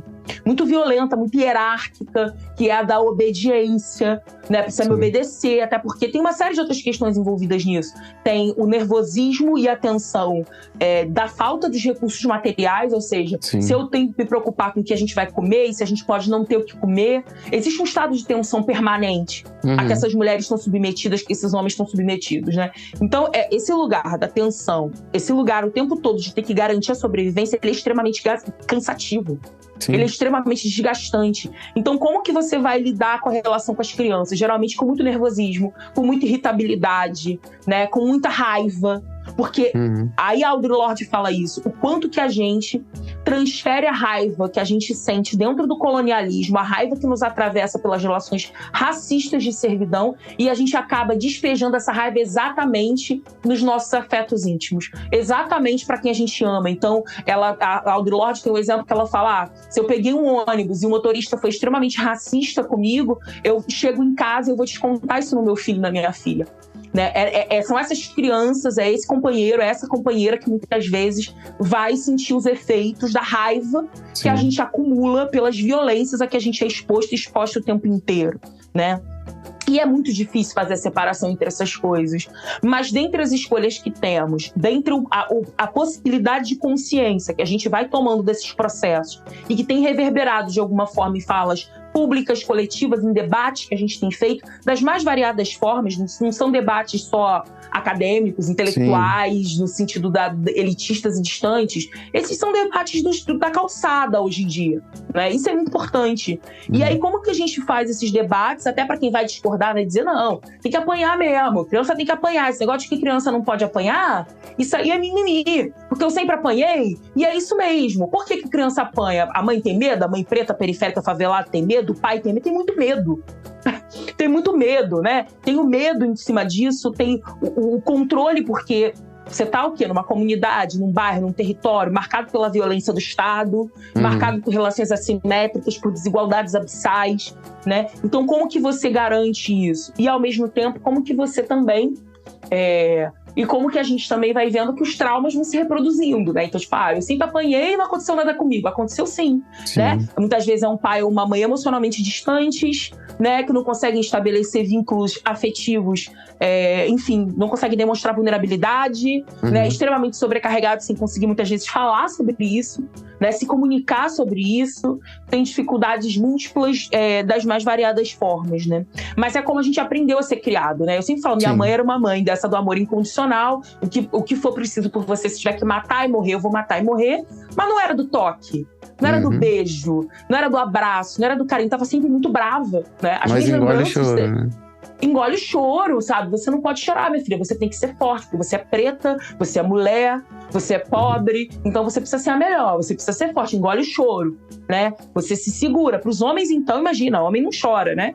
Mas era coisa do tipo, não dá pra chorar na tua frente, né? E também não dá pra ficar de muito denguinho, porque isso aí enfraquece a gente. A gente precisa estar forte, a gente precisa estar pra luta, a gente precisa estar com a carcaça dura, né? E aí, como hoje a gente pensa sobre tudo isso e a gente consegue construir relacionamentos no geral, afetivos no geral, mais saudáveis, né? No sentido de fazer o que a Bell Hooks sempre fala. A Bell Hooks fala sobre essa desfragmentação das famílias negras no processo de escravização, que foi intencional, né? Porque se a gente perde a nossa referência de família, a gente vai ser, o nosso pai e a nossa mãe vai ser o senhor de engenho, como a Saidinha estava falando. Então você vai desfragmentando essas famílias, perdendo esse referencial de família, perdendo essa construção de afeto, tendo que lidar com uma dureza, né, uma aspereza que é muito grande, né, que em alguma medida a gente ainda lida nesse país, não exatamente da mesma forma, tivemos avanços, né? Não sou essa pessoa que gosta de pensar que tá tudo igual, porque não está, mas em que é muito desafiador, né? Ser uma pessoa negra, construir uma família enquanto gente preta nesse país, e ao mesmo tempo como que a gente recupera esses vínculos, como que a gente desassocia amor de sentimento, vai para a ação. Mas eu gostaria também de falar algo assim, que eu acho que a gente vai para a ação, que é importante, a gente sai de uma narrativa falsa, de uma retórica, né? O Ocidente é cheio de retóricas, né? As palavras são lindas, mas na prática a ação não é. E como que a gente olha para a ação, a gente faz esse amor-ação, que é esse amor das mudanças, do cotidiano, dos movimentos, mas ao mesmo tempo, como que a gente não perde o dengo? Aí eu queria trazer uma perspectiva que não é do romance, mas é a do dengo, né? Como que a gente... Porque é importante o dengo. É Sim. importante um dengo... quando a gente faz uma crítica ao amor romântico, a gente não está dizendo que não é importante namorar, que não é importante carinho, que não é importante o cuidado, que não é importante o beijo, que não é importante mimar e ser mimado. Não é nada disso. Isso é muito importante, né? A gente tem uma coisa entre famílias pretas que é muito... Até... Eu me lembro que a primeira vez que disseram pra mim assim, não, mas você é mimada. Eu me lembro que eu fiquei com uma raiva disso. Porque pra gente a palavra mimado, ser mimado pra gente é quase uma ofensa. Sim. Não sou mimado. Porque a gente tem um problema com isso, né? Sim, Que parece tem. Quem é mimado na nossa concepção? Mimado é aquela criança que é muito cheia de atenção, né? Que tem atenção. Não é mimado, não é só fazer o que a criança quer o tempo inteiro, né? Não é não impor uma responsabilidade, enfim. Mas ser mimado como esse lugar da atenção. Ah, teve muita atenção, teve muito carinho, muito mimado, muito mimadinha. Ou seja, Sim. muito frágil, muito sensívelzinho. Respeito com a sensibilidade, com a emoção. Carolina Maria de Jesus falava, a emoção é um direito. A emoção é um direito, a gente não se dá direito à emoção. A gente não se dá direito à sensibilidade. Outro dia eu fui pra terapia, aí tava chorando horrores na terapia, eu falei assim, nossa, eu tô muito cansada e muito sensível. Eu falei como se fosse um problema. Aí meu terapeuta olhou, um homem preto, olhou pra mim e falou assim, que bom que você tá sensível. Que bom. Que bom que você tá sensível. Que bom que você tá sentindo. Imagina se você estivesse muito cansada e tivesse sem sentir nada. Né? Difícil. Então, a gente... E aí eu percebi que o absurdo, né? Como que a gente tem uma relação com essa negação da emoção. A negação de reconhecer, inclusive, as nossas emoções. Não só as emoções consideradas bonitinhas, alegria, afeto, mas também a raiva, a tristeza. Não dar espaço para as emoções. A gente reconhecer esse lugar do dengo como um espaço de potência. Né? Tá tudo bem. E da sensibilidade como espaço de potência. Né? E sair dessas metáforas que é do amor sólido. O que é um amor sólido? Relacionamento sólido. Olha a nossa ideia de um bom relacionamento, é o sólido. Que porcaria é essa de relacionamento sólido? A gente é pedra, até pedra se desgasta com o tempo, mas enfim, não existe sólido. A gente um relacionamento bom não é um relacionamento sólido. Tem uma poesia minha que eu falo que eu falo assim, se não for relacionamento sério, pode ser brincadeira de criança, porque gostar na brincadeira é um luxo, né? Então, assim, gostar na brincadeira é um luxo. Então, como que a gente recupera também o riso, a brincadeira, o lúdico, como uma perspectiva importante, a sensibilidade, a emoção, né? Porque senão a gente fica reproduzindo exatamente o que o colonialismo projetou pra gente, né? Que é esse lugar de uma dureza e ao mesmo tempo de uma gratidão eterna, essa sensação que a gente tem também de abandono e carência, que é algo que perpassa os nossos corpos. Tem um debate recente de solidão da mulher negra, que eu acho que a gente vive um processo de solidão enquanto população negra, porque solidão é você ir no atendimento de saúde e você não ser bem tratado, porque as pessoas olham pro teu corpo preto e acham que ele tá fedendo. Né? De você não ter um toque de um médico que não vai tocar uma criança preta, porque ela é preta. Então isso é um processo de solidão. A gente recebe muito menos toque ao longo da vida do que pessoas brancas. A gente não é tocado, porque as pessoas não chegam perto. A gente é animalizado, a gente é um bicho. Ou é o toque do abuso, do controle, do abuso sexual, do controle. Ou não é o toque do carinho. O toque do carinho a gente quase não recebe, porque a gente aguenta mais dor. A gente não precisa de anestesia, a gente aguenta mais dor. O quadril é largo da mulher preta para aguentar a dor. Os homens negros, animais, ou touros sexuais reprodutivos, ou animais potenciais estupradores e bandidos. Como que você toca esse corpo? Você não toca esse corpo com afeto. Então a gente está muito pouco acostumado ao toque. Às vezes a gente até estranha. Eu estranho às vezes quando alguém, principalmente que eu não tenho muita intimidade, toca assim o corpo, né? Isso é um desconforto, porque peraí. Eu me lembro que a primeira vez que eu comecei a fazer massagem, isso era uma sensação de tortura pra mim. Como assim? Como receber o toque pra gente é problemático, né? Muito. E muitas vezes dar o toque também. Porque aí é fraqueza, eu tô demonstrando fraqueza. Porque eu também tenho... Porque a gente adere às concepções e às definições que essa sociedade colonial faz de nós. Não precisamos de muito afeto, não precisamos de muito nhen, não precisamos de muito mimimi, não precisamos de muita coisa. E não à toa, quando querem falar pejorativamente da gente, fala mimimi, né? Que é exatamente isso, tá muito mimimi. Por que a gente não pode ser mimimi? Por que a gente não pode? Muito sensívelzinha. Sim, somos muito sensíveis. Sim. Né? Então a gente meio que adere à construção de narrativa criada sobre os nossos corpos. Então a gente vai aderindo a esse lugar da guerreira, aderindo a esse lugar da eu não preciso de ajuda, eu sou imbatível, eu não preciso de ninguém, eu não preciso de homem pra nada, né? Foi isso que eu aprendi. Você é criado, você não precisa de homem pra nada, entendeu? Você não precisa de homem pra nada, não preciso que ninguém me ajude, né? E aí eu dou conta, e isso gera um espaço de abandono, de carência, de solidão, que a gente já traz como banzo desse passado escravocrata, porque a gente tem uma sensação de abandono, afinal a gente tem um não pertencimento a essa terra, porque o tempo todo, todas as instituições deste país dizem pra nós que nós não pertencemos a esse espaço. A gente circula pela cidade, o recado nítido que a cidade diz pra gente é: você não é bem-vindo. Você não é bem-vindo. Esse espaço não foi projetado para você. Principalmente os espaços que são bem cuidados. Principalmente os espaços que são esteticamente belos, bonitos, cheirosos. São esses os espaços que têm placas. A gente não teve um apartheid com placas físicas, mas a gente tem um apartheid social velado, que são placas que dizem: você não é bem-vinda, você não é bem-vindo aqui. Sim, de fato. Então a gente tem esse recado o tempo todo. Onde que a gente é bem-vindo? Nos espaços do improviso. No improviso. No que está mal construído. Né? Do que vai ser aonde? Aonde que a gente vai construir uma casa dentro do centro urbano, onde também tem mais trabalho? É em cima de uma barreira que pode desabar. É com um monte de casa uma em cima da outra, como, por exemplo, as construções nas favelas. E eu não estou dizendo que isso não tem um potencial urbano, arquitetônico e criativo. Tem, mas não dá para você ter 54% da população brasileira vivendo no improviso. De fato. A gente é colocado nessa condição do improviso. Aí a política pública não chega, o saneamento básico, ou seja, o básico, não chega. E a gente parece que está vivendo sempre nesse lugar da sobrevivência, do limite, do lugar dormitório, porque aí, porque as pessoas pretas não ficaram na rua, não ficaram em casa durante a pandemia. Como que você mantém uma família de 6 pessoas numa casa de um cômodo? Num calor de 40 graus do Rio de Janeiro? A rua é a nossa casa, a gente ocupa a rua, porque muitas vezes também as condições de moradia, elas são inapropriadas, elas são insalubres, elas são desconfortáveis. Então esse lugar da rua, da circulação na rua, de fazer as coisas na rua, quantas pessoas pretas a gente conhece que não querem ir para casa? Parece que adia o ir para casa, né? Porque é na rua. Aí a sociabilidade é na rua, aí a última cerveja é na rua, né? Tudo tá acontecendo ali na rua, quando nem ir para casa já é morto de cansaço para dormir. Porque qual é a relação que a gente constrói com casa? Né? Então é essa relação da transitoriedade, essa relação do tipo, você tá aqui, você vive aqui há quanto tempo? Eu vivo aqui há tanto tempo. Não é assim, eu sou daqui. Você é daqui? Você pergunta para uma pessoa preta, você é daqui? A pessoa vai dizer, eu vivo aqui há 10 anos.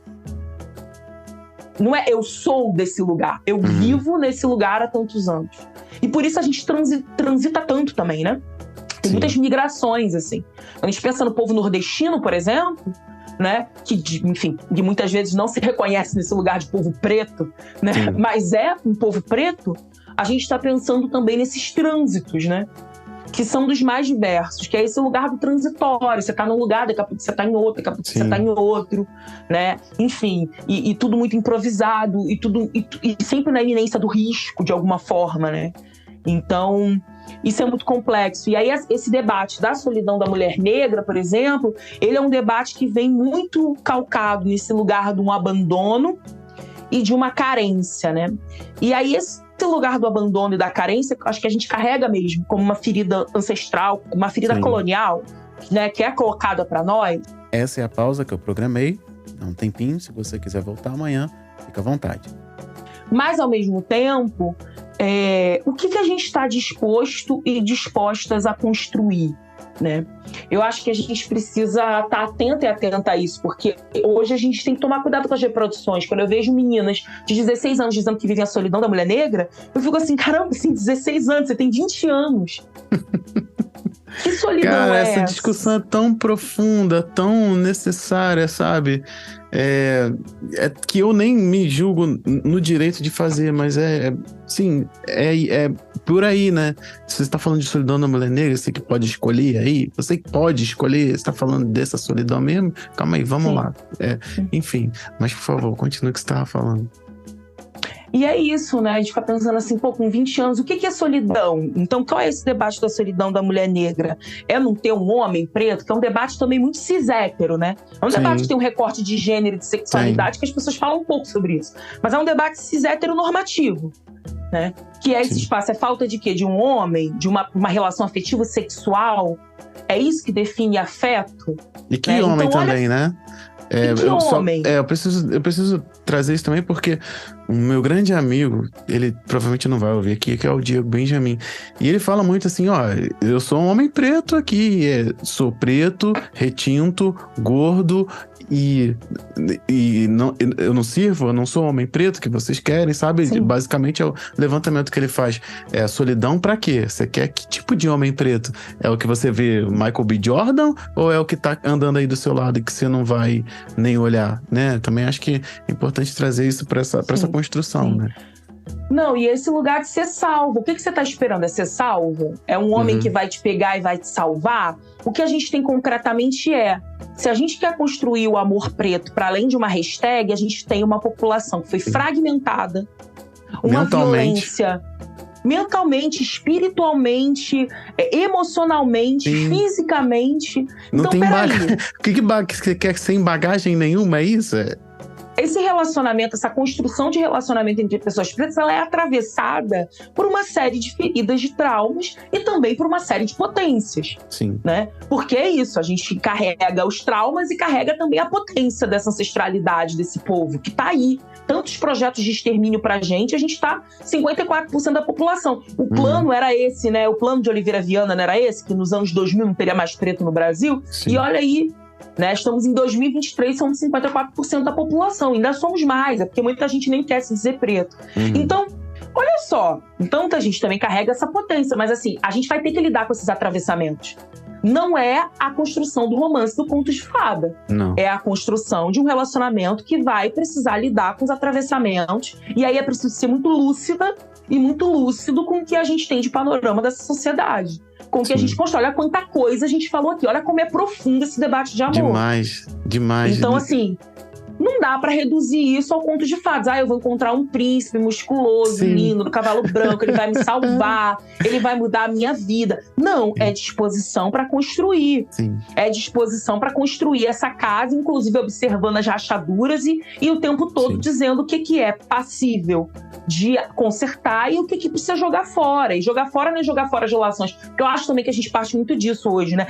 Então não serve, joga fora, né? Eu acho que sim, acho que tem relações, principalmente são mediadas por violência e abuso, que não tem como você lidar. Eu não acho que a gente tem que curar ninguém, né? Não acho que a gente faz processos. O máximo que a gente consegue é afetar as pessoas, e aí cada um vai fazendo os seus processos de cura, de autocuidado, mas precisa que as duas pessoas estejam dispostas a isso. Não dá pra gente obrigar ninguém a fazer isso, e ninguém vai ser redentora, a Pepeca redentora, que vai salvar, entendeu? Aquela figura que gera, né? Às vezes, inclusive, as pessoas têm essa ambição, né? Isso é até uma prepotência, né? Uma arrogância, né? Então, tem uma pessoa que tem relações super desfragmentadas, uma relação ruim com o afeto, ela não quer se rever, ela não tá disposta, e aí vou eu, que sou muito maravilhosa, que vou salvar aquela pessoa. Não vai salvar. Cada um tem seu tempo, tem seu momento. Se a pessoa não quiser, ela não vai fazer isso, né? E por que a gente continua insistindo nisso? Porque parece que é melhor insistir numa relação violenta e de abuso, muitas vezes, do que assumir um lugar que a gente não quer assumir, que é esse lugar que a gente tem essa resma do abandono. Né? Esse lugar dessa resma de uma carência. Então, peraí. Então eu vou me degladiar inteira, vou me escalpelar inteira para poder me fazer caber numa relação, para poder não estar sozinha, né? E isso é muito complexo, porque você vai se ferir, isso tem uma série de consequências, né? Que elas não acabam, até quando acabam as relações, elas continuam por muito tempo depois que essas relações já acabaram, né? E isso traz umas consequências muito danosas. Então a gente precisa também ter uma autorresponsabilidade com quem a gente é. A gente precisa se amar, né? Eu gosto muito do candomblé, não só por ser uma mulher de terreiro, mas pela perspectiva de que se eu sou filha de Xangô, eu sou Xangô nessa terra, então peraí. Né? De vez em quando eu levanto assim e falo, gente, eu sou filha do rei, peraí, não é possível.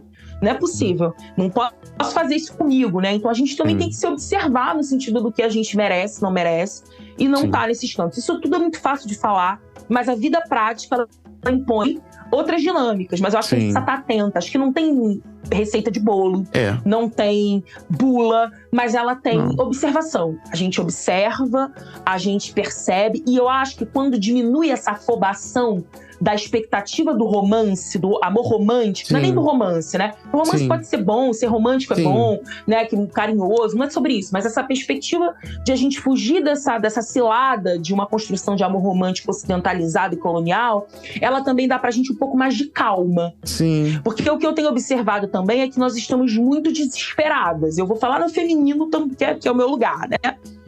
E esse desespero, ele nos coloca em muitas ciladas. Esse desespero, essa carência extrema. Porque o que o amor romântico diz? Você só é completo se você tiver um par romântico.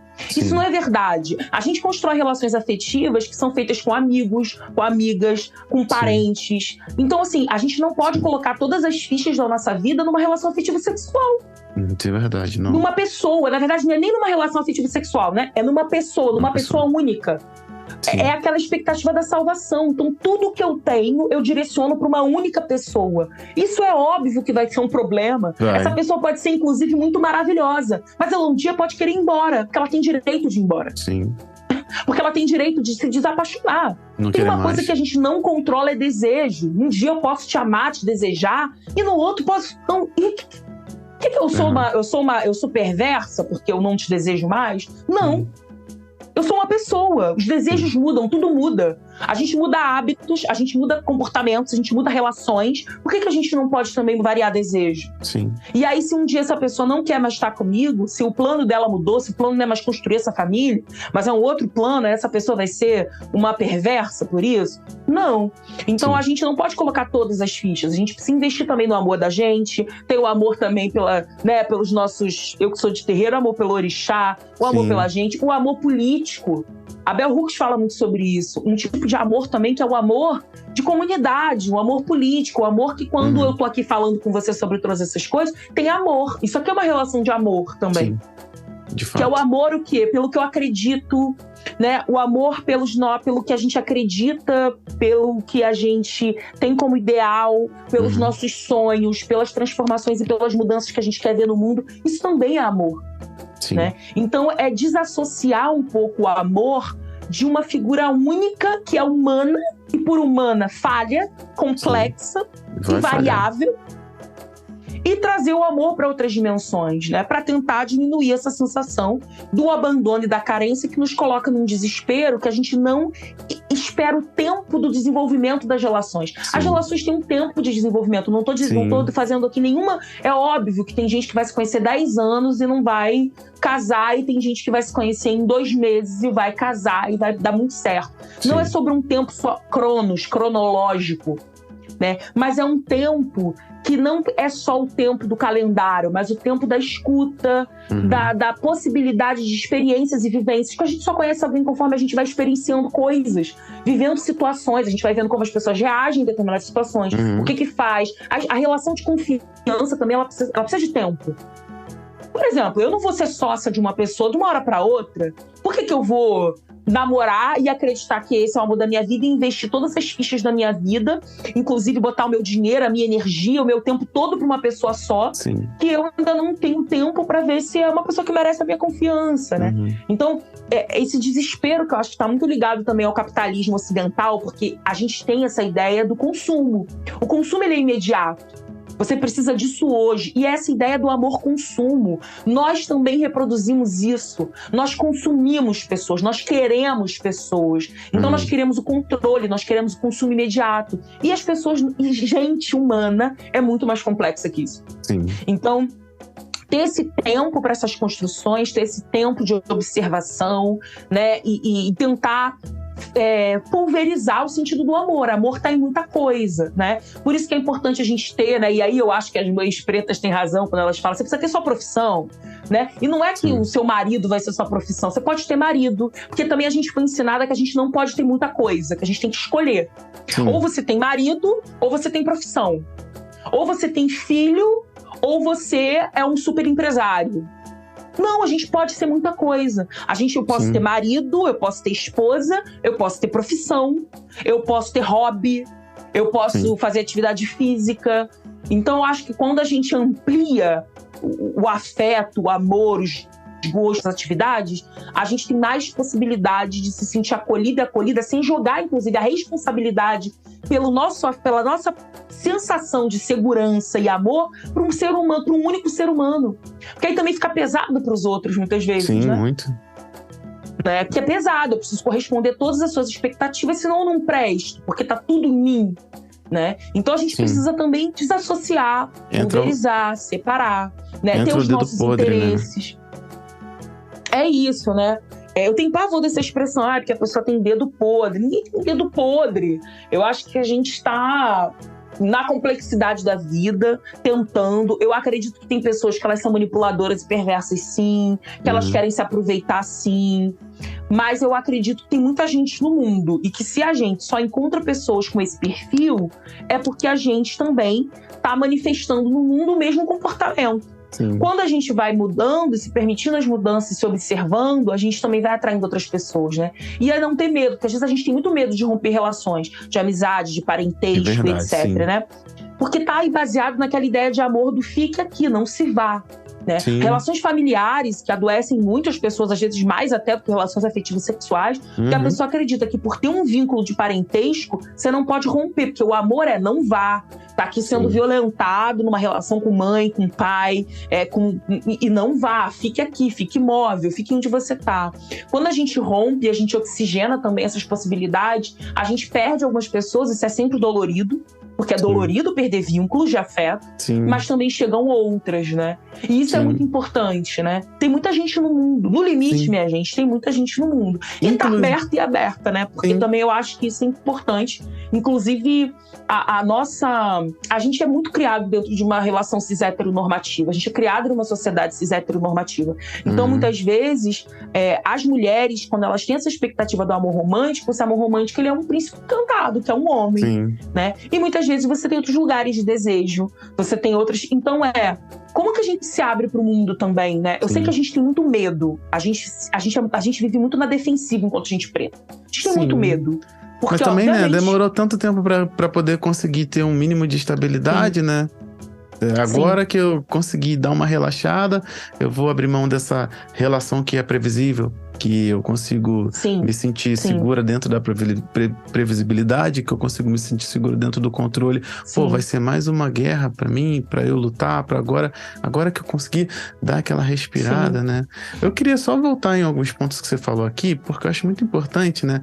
Antes de qualquer coisa, antes de voltar nesses pontos, eu vou deixar aqui posto, né, que a gente tava na pergunta número 4, que ela fala como é que a gente deve falar, trocando em miúdos, né? Como é que a gente deve falar do amor a partir de um ponto de vista afrocentrado. E para quem esperava, eu tô falando com quem tá ouvindo a gente agora, para quem esperava que a gente fosse dar, principalmente Carol aqui nessa conversa, fosse trazer, haja dessa forma, eu queria, se não ficou explícito, dizer que ela trouxe todo o panorama do que acontece no chão das relações, pra gente falar assim, pronto, agora você tem todas essas figuras na mesa, as cartas estão na mesa. Veja aí, colha as que você queira pra entender. Eu achei muito bom você fazer isso. Acho que eu não teria como pedir pra você ter feito isso, né, Carol? Assim, fala aí tudo que você pode falar a respeito de relação afrocentrada. E a gente trouxe sim pra mesa tudo, né? Tudo que tem de bom e que tem de ruim também, para assim, não, cara, não vamos só falar que é só dar preferência à pessoa preta, que é só trazer conceitos africanos para a relação. Não, é trazer o seguinte, olha, você quer ficar com uma pessoa preta, vai vir com bagagem. Então, você está disposto a lidar com essa bagagem? Porque aí, senão, entra para aquela velha questão, né? Cada um tem a sua bagagem, não vai dar certo, prefere ficar só. Enfim, eu achei muito bacana e eu queria muito deixar bem nítido aqui que a resposta não foi uma resposta, a resposta foi um panorama do que tá, para quem talvez não tenha enxergado essas questões, né? E eu queria trazer, que você falou ali alguns pontos específicos, né? Assim, ser mimado é muito ruim, né? É quase um insulto. E veja como até esse tipo de coisa foi tirado da gente. Eu não tô falando nem... Eu sei que mas eu não tô falando para esse caso em relação ao racismo, mas, tipo, a gente não quer ser vulnerável, né? Então, pô, se eu vou ser mimado, pra que pra ser vulnerável? Esse é um ponto. E quando você falou do Dengo, né? O Dengo traz um movimento para essa rigidez que o próprio amor romântico, que é o que a gente tá contestando aqui nessa conversa, ele já é uma palavra que ela já tem esse movimento, né? Uma palavra que inspira movimento, mas tira essa rigidez de... Não, até tem gente que fala assim, meu Dengo, não sabe se é um namorado, uma namorada, se é um ficante, se é um esposo, se é uma esposa, se não é nada, se é tudo. E eu acho que leva essa mobilidade para isso tudo e tira o peso, né, do relacionamento baseado em uma fórmula, que eu acho muito, muito bacana, que se fala desse movimento do acesso à sensibilidade, né? Do direito de ser sensível para isso, falando lá de ser mimada, do Dengo, dessa construção de sensibilizar-se para tudo, né? E eu acho que a última coisa que eu queria comentar, né? Ainda falando sobre relacionamento afrocentrado, a gente precisa, e é isso aqui é a minha visão, tá? Diego, um homem cis hétero, casado com uma mulher preta, enfim. Quando a gente fala dos apelos, quem já me escuta há algum tempo, eu não tenho melindre para falar, então eu nem me preocupo se soar ofensivo, porque não quero ser ofensivo, é uma crítica. Quando a gente traz esse apelo feminista pra coisa, tipo assim, não vai ser ONG pra macho. Então como é que você quer, eu digo pra pessoa, né, um questionamento, como é que você quer se relacionar com uma pessoa preta? Eu vou colocar do outro lado, como uma mulher preta, pensando somente nessa relação cis heteronormativa, e para essa construção apenas. Como é que você quer se relacionar com um homem preto se você ainda traz consigo isso dentro do seu coração, que não quer ser homem de macho? Porque se a gente for falar de gente preta, a gente tem a bagagem, a gente tá falando isso aqui há quase 1 hora, tem muita bagagem. E você acha que não vai ter atravessamento? E aí, trazendo para os outros tipos de relação, saindo da cis heteronormatividade, todo mundo tá fudido, todo mundo traz bagagem, não quer ser ONG pra pessoa, você não quer curar a pessoa, não é responsabilidade minha curar a pessoa, mas... Não é responsabilidade da pessoa curar a outra, mas aí depois tá com o hashtag Amor Preto Cura. O que eu quero dizer o que a gente quer, afinal, sabe? Se não é levar em consideração, até usando essa conversa que você trouxe, até esse ponto que você trouxe, tudo isso que você apresentou, tipo assim, nessa altura do campeonato, quem tá ouvindo a gente nessa troca, que é onde tá acontecendo dentro da cabeça, você acha mesmo que com todo esse panorama não tem como ter problema, sabe? E achar que o amor romântico é o que te frustra, que o seu problema com uma pessoa preta é porque é preto, porque a mulher preta só quer homem branco, o homem preto só quer a mulher branca. Não é porque a gente tem um monte de merda pra resolver dentro de si, sabe? Que a gente talvez não dê conta de uma relação pensando e trazendo de volta pro cerne do amor romântico, saindo desse contexto, né? Pensando que todas as nossas relações, até todo mundo chegar a esse letramento racial, talvez, foram pautadas em cima de um ideal de amor romântico que é embranquecido. Então, não tem como não se sentir sozinho se quiser um romance embranquecido, não tem como se sentir incompleta se quiser um parceiro que seja para um relacionamento romântico que é embranquecido a partir desse amor romântico, não tem como não se sentir só querendo a completude a partir de uma figura embranquecida que uma pessoa preta não pode oferecer, sabe? Eu queria aproveitar que você levantou todas essas questões, você trouxe todos esses pontos de vista para levantar esses questionamentos para quem está ouvindo a gente. Você quer o quê, no final das contas? Um relacionamento afrocentrado ou você quer tentar se encaixar no amor romântico, sabe? Acho que esse questionamento é muito importante para essa altura do campeonato, onde tantas construções importantes foram feitas. Não, total, porque às vezes a pessoa fala assim, mas eu não quero carregar problema de ter responsabilidade, né, de ser ONG, de macho, como você falou e tal, mas ao mesmo tempo tá querendo ser salva. Então é complicado, né, porque você também querer que você não tenha problema nenhum, que tenha alguém para te apoiar em todos os seus processos e que vai ser incrível, também é uma espécie de salvação, né. E isso é muito complexo, porque eu acho que tá todo mundo querendo ser salvo em alguma medida, mas está todo mundo... as mulheres, eu acho que tem um cansaço com esse lugar do cuidado, e eu acho que realmente a gente é sobrecarregada nesse lugar. Uma mudança de comportamento, que às vezes romper não é romper com a relação, é romper com um comportamento. Sim. Então, a partir do momento que você muda, você também muda. A outra pessoa também vai precisar fazer uma mudança. Ela também vai precisar reagir a isso dentro dessa relação, né? Porque muitas vezes a gente está reclamando, mas continua agindo da mesma forma. Por exemplo, eu conheço um monte de mulheres e sou, em muitas medidas, essa também, que a gente está reclamando que está sobrecarregada, mas continua fazendo tudo, né? Então, e não dá muitas vezes nem espaço para outra pessoa fazer.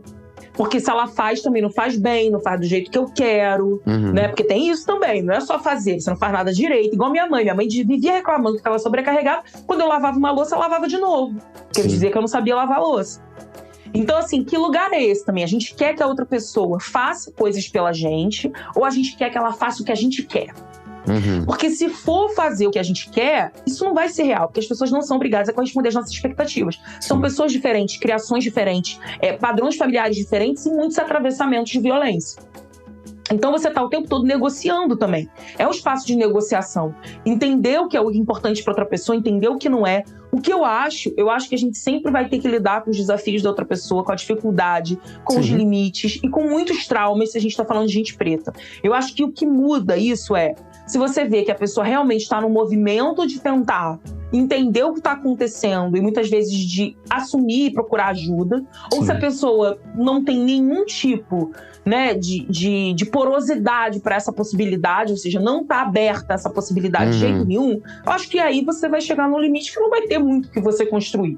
Mas se a pessoa está aberta, está se colocando vulnerável de alguma maneira, colocando possibilidades e tentando, vai ser tentativas e vai ser erros. Só erra quem se movimenta. Então a gente vai errar também, né? Então a gente não tem, eu fico vendo as mulheres negras falando muito dos homens negros sobre os limites, né? A dificuldade de se relacionar, as dificuldades, enfim, de manter uma relação, de estar numa relação, mas a gente também está com muita dificuldade de se relacionar. Das mais diversas formas, inclusive entre nós mesmos, né? Eu tenho uma provocação que eu falo, mas e as mulheres negras também? Estão ajudando as mulheres negras? Porque também é uma pergunta, a gente está apoiando outras mulheres pretas, né? Então, é isso que a gente precisa pensar, porque você vai para um relacionamento entre mulheres, por exemplo, os desafios não são menores. Não são menores. Né? Então, é isso, eu sou uma mulher bissexual, hoje eu estou me relacionando com uma mulher negra, com uma mulher preta, e meus desafios não são menores. Tem outros atravessamentos, tem diferenças, obviamente, né? Até porque essa socialização de ser homem e mulher nessa sociedade é diferente, essa sociedade ocidental, mas também tem muitos desafios que a gente está enfrentando juntos. Então, assim, a questão aqui é uma questão mesmo do se relacionar, do entender que não é instantâneo. Eu acho que a gente tem uma expectativa do amor romântico, que é uma expectativa capitalista, que é uma expectativa também do neopentecostalismo. Para mim, essas coisas estão todas associadas. É uma narrativa do milagre, do instantâneo, da salvação. É uma narrativa cristã. Eu vou ser salva, eu vou salvar. Ou eu vou ser salva, ou eu vou salvar alguém. A gente é refém dessa narrativa, que é a narrativa que não é da construção. Construção, ela é trabalhosa. Não trabalhosa no sentido que precisa ser muito sacrificante, que precisa ser muito difícil. Mas vai ter momentos de dificuldade, como tudo na vida. Vai ter momentos mais difíceis, vai ter momentos... É movimento, é móvel. Não tem essa... A gente tem uma expectativa de equilíbrio, né, e de estabilidade, que é as coisas permanecerem sempre iguais. Não existe isso entre duas pessoas humanas. Não existe isso com os animais, não existe isso com nada. Nem com as construções, que a casa, uma hora ela tá de um jeito, uma hora tá de outro. Se o tempo esfria ou esquenta, estala, um negócio racha, uma parede racha, que dirá com gente humana. Sim. Então, que expectativa é essa? De que as pessoas estão no mundo, as pessoas têm desejos, as pessoas manifestam. Então a gente vai ter que lidar com essa imprevisibilidade, vai ter que lidar com algum nível de inconstância, vai ter que lidar com uma instabilidade, vai ter que lidar com os traumas que a gente tem dessa colonização, dessa escravidão. Então não tem como construir esse relacionamento em cima de só rosas e só flores. Eu acho que tem que ter prazer sim, tem que ter alegria sim, porque se não tem algum problema, né? Não dá pra gente romantizar a dor, o sofrimento, mas vão ter problemas, vão ter dificuldades, né? E aí a gente vai precisar negociar isso, construir isso, entender. Diálogo, eu acho que o diálogo é muito importante. Acho que a gente tem muita dificuldade em demonstrar vulnerabilidade, em demonstrar sensibilidade. Então, às vezes, a gente tem dificuldade em falar para outra pessoa que a gente tá chateado, que a gente tá magoado, em falar para outra pessoa o que a gente quer.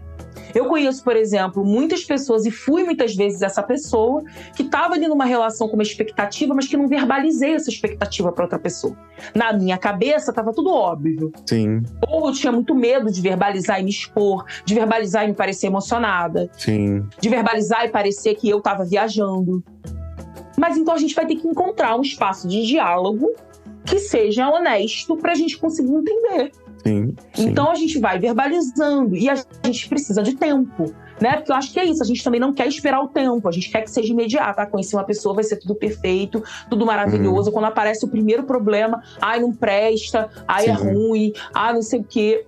Então eu acho que hoje a gente tem pensado também outros formatos de relação, porque eu não acho que a gente tem que abandonar uma ideia de família, que às vezes a pessoa pensa também que a gente tá falando, mas aí tipo, você tá dizendo que a gente vai ter que eu não pode mais ter casamento, não pode mais ter esposa, marido, não pode mais ter monogamia. Não é sobre isso, é sobre a possibilidade da gente conseguir outros formatos. Outros formatos não significa só estar entre um binarismo, monogâmico, não monogâmico, casado ou, enfim, sem rótulo. Não é sobre isso. Outros formatos é você conseguir entender que numa semana você vai conseguir ter um contato com a sua esposa de um jeito. Na outra semana você vai ter que negociar outra coisa. Que de repente durante uns meses da vida vai ser de uma forma e no outro vai ser de outra.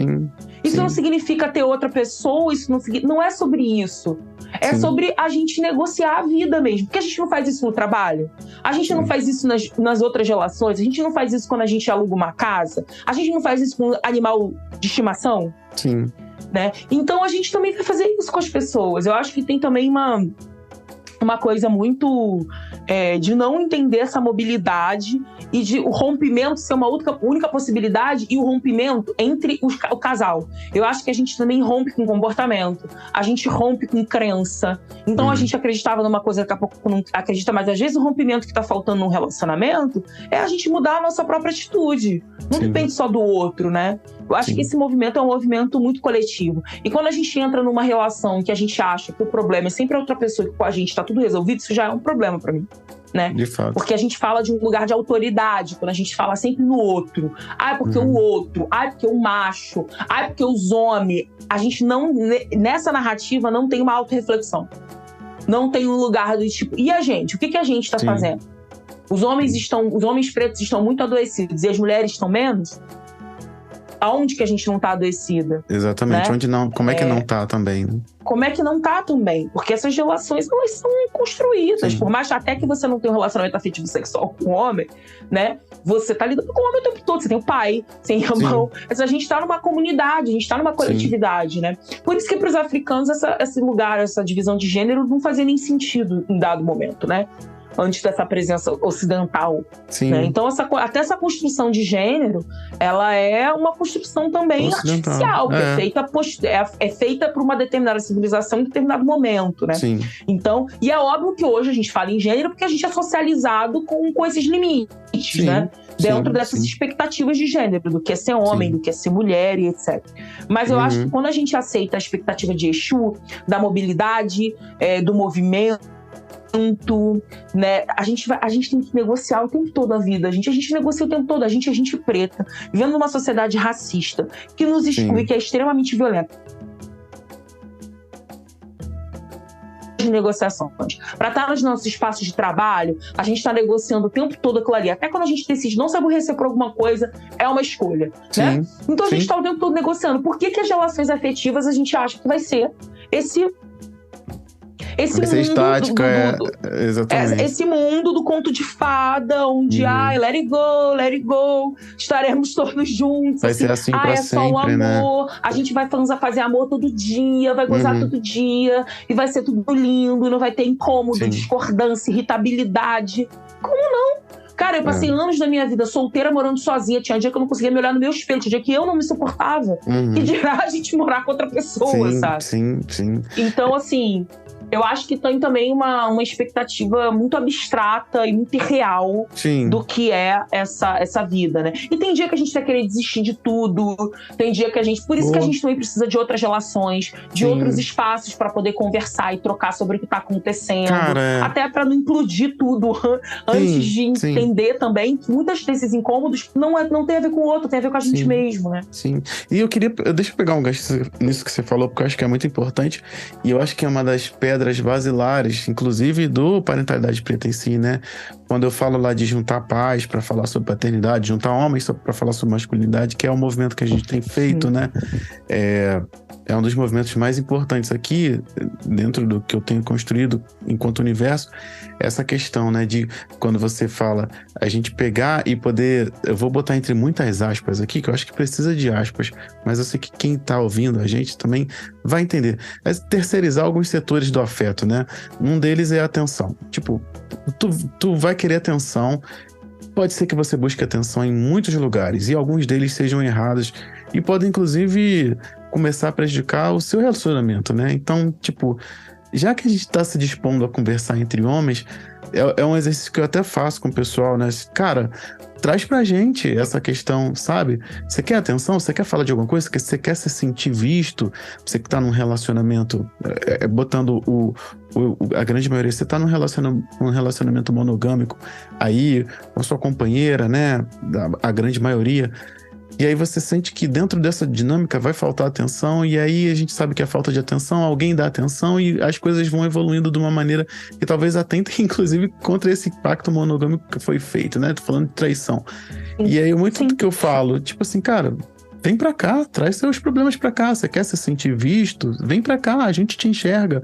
Eu te garanto que se você for colocando a sua demanda de atenção pra gente resolver isso em grupo, esse problema você não vai ter de chegar alguém e dar atenção errada, que você não precisava nessa altura.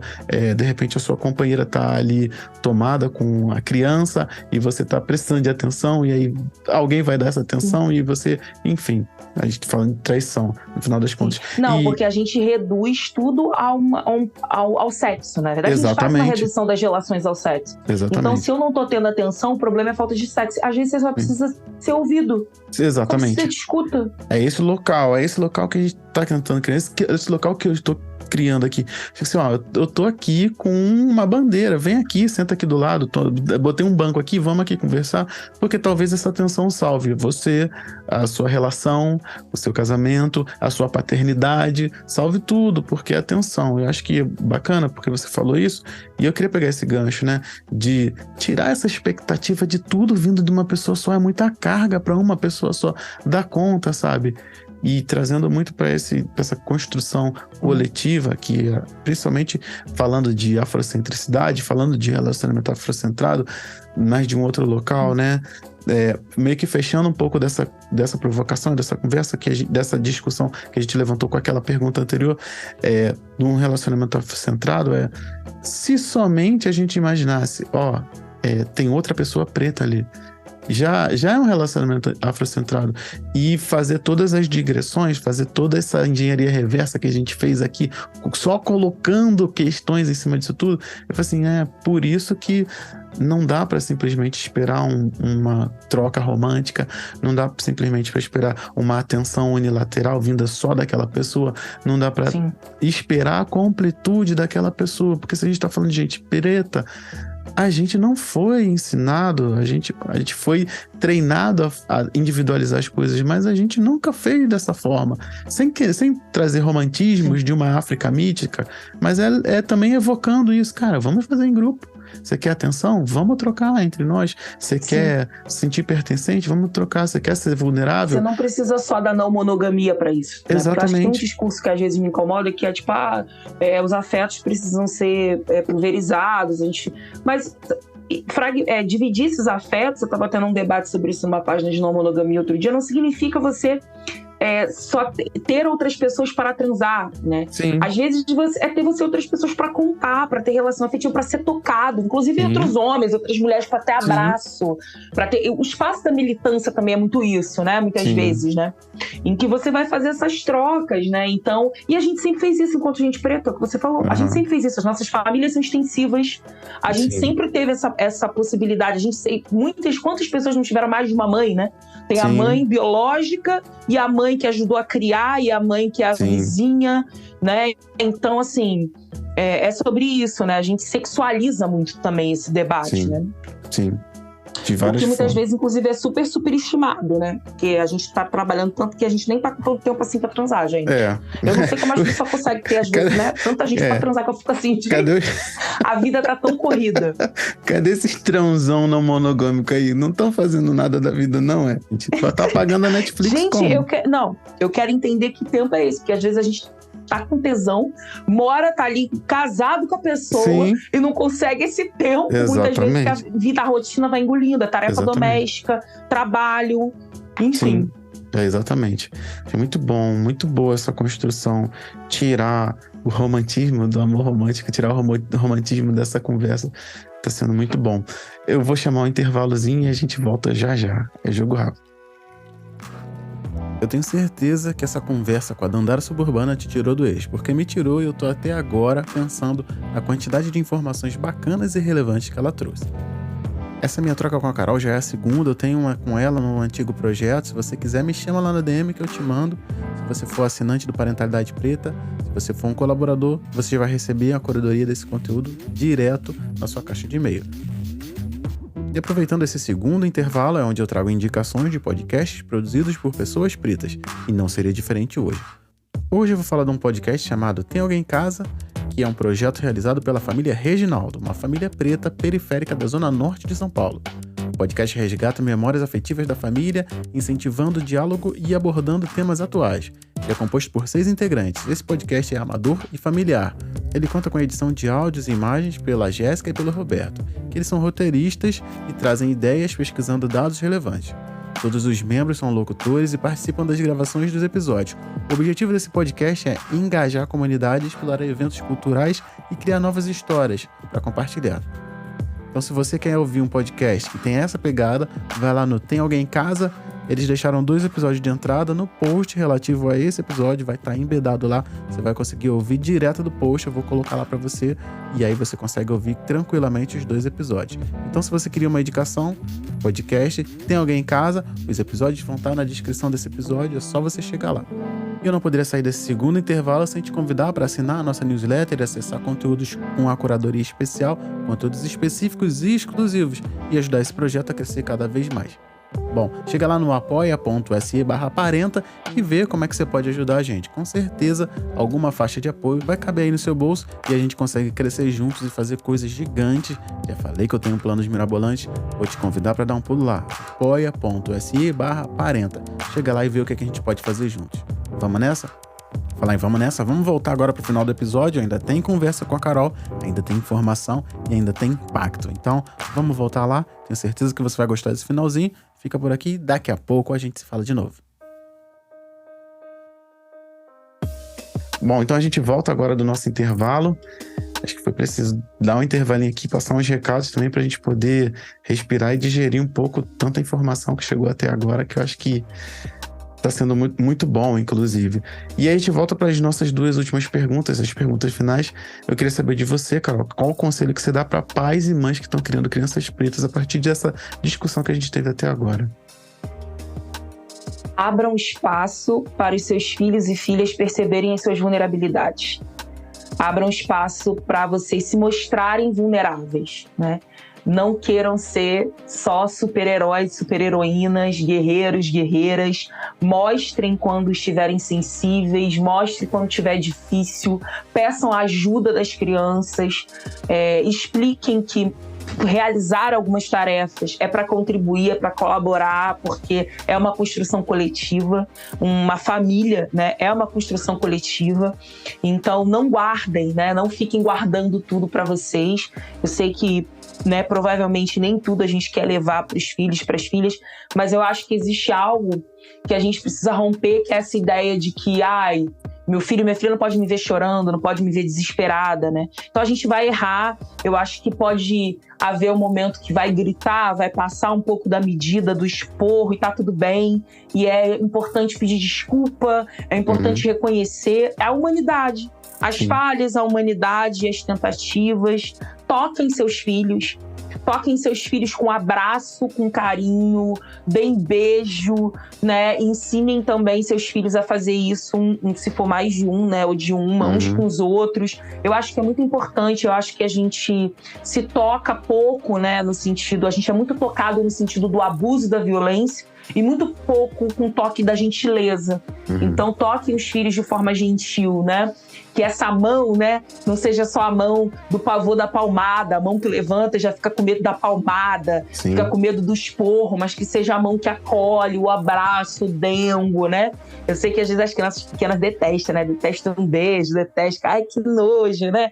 Que é normal, mas deixa sentir nojo. Eu acho que é muito importante esse espaço mesmo da gente sentir no nosso corpo o toque gentil, o carinho, o afeto. Eu acho que isso nos falta enquanto gente preta, e a gente não tem muitos espaços em que a gente vai ter essa oportunidade. Então, que a família seja esse espaço. Maravilha. E para crianças pretas, o que você diria? Nesse episódio eu não consegui exclusivizar muito conteúdo, porque eu achei tudo muito importante e não tinha como separar. Mas a resposta para essa pergunta você encontra lá no Cantinho do Café. E a gente tá chegando no final, né? Eu queria saber se você quer deixar alguma coisa para quem cometeu o sacrilégio de não te conhecer. O que encontra que você tem feito, o que tem para vir, o que você acha que as pessoas deveriam acessar do seu conteúdo, para deixar aqui uma curadoria sua a respeito do que você faz. Sim, então, eu, enfim, sou socióloga, sou historiadora, né? Sou doutora em sociologia, sou professora. Tenho um projeto chamado A Palavra Terapia, que é uma comunidade de incentivo à escrita política, terapêutica e criativa, focada em literatura negra. Então, através da literatura negra, procuro sensibilizar as pessoas, principalmente negras, sobre a sua história, sobre a sua memória, sobre o poder da palavra, o poder da construção de narrativa no lugar de protagonistas, né? E não no lugar de ser definido por outras pessoas, né? Então, como é importante a gente conhecer a nossa história para a gente poder também definir o nosso lugar e para a gente também entender o tamanho do nosso poder. Poder é sempre sobre responsabilidade também, né? Então a gente tem grande responsabilidade nessa sociedade atravessada por tantas violências e limitações, mas também o quanto que é importante a gente entender o legado aí das nossas ancestrais, por tudo que a gente tem capacidade de construir. Além de prazer, eu gosto de falar de gozo, eu gosto de pensar também que a gente construir uma narrativa a partir dos nossos lugares de prazer. Eu gosto de uma escrita também erótica, isso também faz parte do meu trabalho. Acho que a gente subestima o erótico na nossa vida ou traduz o erótico como sexo, e isso não é real, né? Erotismo é uma coisa, sexo é outra. Então que a gente possa viver a nossa libido de muitas formas, né? Quando eu tô aqui falando, eu adoro falar, eu adoro contar história, eu tô com muito tesão. Isso pra mim é um exercício de libido, né? E isso para além da cama, né? Porque a gente não reduza tudo, como geralmente o Ocidente faz nesse lugar do sexo, que pra gente é um tabu, porque a gente tem muito medo da hipersexualização. Nossos corpos são super hipersexualizados, então a gente nega muitas vezes a libido e o prazer na nossa vida, ou traduz apenas sobre possibilidades de sexo, e muitas vezes um sexo marcado por violência, que é o que a gente conhece, né? Sim. E eu gosto de falar de riso, de gargalhada, de afeto, de amor. Tem uma literatura, sou escritora de contos e poesias, uma literatura que está falando dessa construção de afeto entre pessoas pretas, em primeira pessoa. Isso para mim é primordial. Eu quero falar sobre as mazelas do racismo, sobre a violência, sem dúvida, isso nos atravessa. Mas a gente tem outras histórias para contar. A gente tem as histórias da dor, da violência, a gente tem as histórias do amor, do prazer, do que a gente tem construído de bonito, dos atravessamentos que são possíveis também nesse encontro de acolhimento entre nós. Então eu gosto de falar sobre muitas coisas, sobre essa complexidade preta. E é isso, sou assessora política também, e vocês podem seguir minha página, que é @adandara_suburbana, que é onde eu publico meus textos autorais, e também @ataré, palavra terapia, que é onde tem os cursos e as oficinas que eu dou, que eu ofereço, né? E é sobre isso. Estamos aí construindo espaços de comunidade, de coletividade, juntos e juntas e juntas. Com certeza. Bom, queria agradecer em nome de todo mundo que faz isso aqui acontecer, em nome do pessoal daqui de casa, que tá dormindo já essa hora. Agradecer por ter voltado aqui pra gente conversar, pra gente ter feito essa troca, né? É muito importante, muito caro pra mim. Eu esperaria o tempo que fosse necessário. A gente remarcou várias vezes, mas esperaria o tempo que fosse necessário pra gente fazer isso aqui acontecer. E aconteceu. Então, muito obrigado. A gente vai ficando por aqui. Estamos a todo vapor em junho falando sobre relacionamentos. Espero que você tenha gostado desse episódio. Tem mais coisas falando sobre relacionamentos vindo aí pra frente, então espero que você fique por aqui. Já sabe, no final do mês a gente já tem a nossa troca lá no Cantinho do Café. O tema já soltei aqui, relacionamentos. Por hoje a gente vai ficando por aqui. Depois de 2 horas e 3 minutos, batendo um novo recorde no podcast Parentalidade Preta. Venha me despedida e a gente se vê depois. Esse programa só foi possível graças à minha esposa Tatiane, que segurou a onda com as crianças para que eu pudesse pesquisar, roteirizar, entrevistar a pessoa que veio falar conosco, criar a introdução, redigir, gravar, editar, juntar tudo aqui nesse programa, produzir, divulgar e fazer com que ele chegasse aos teus ouvidos. Sem o apoio do Cantinho do Café, esse projeto não seria mais possível. E sem a sua audiência, ele não faria sentido. Então, muito obrigado e até a próxima.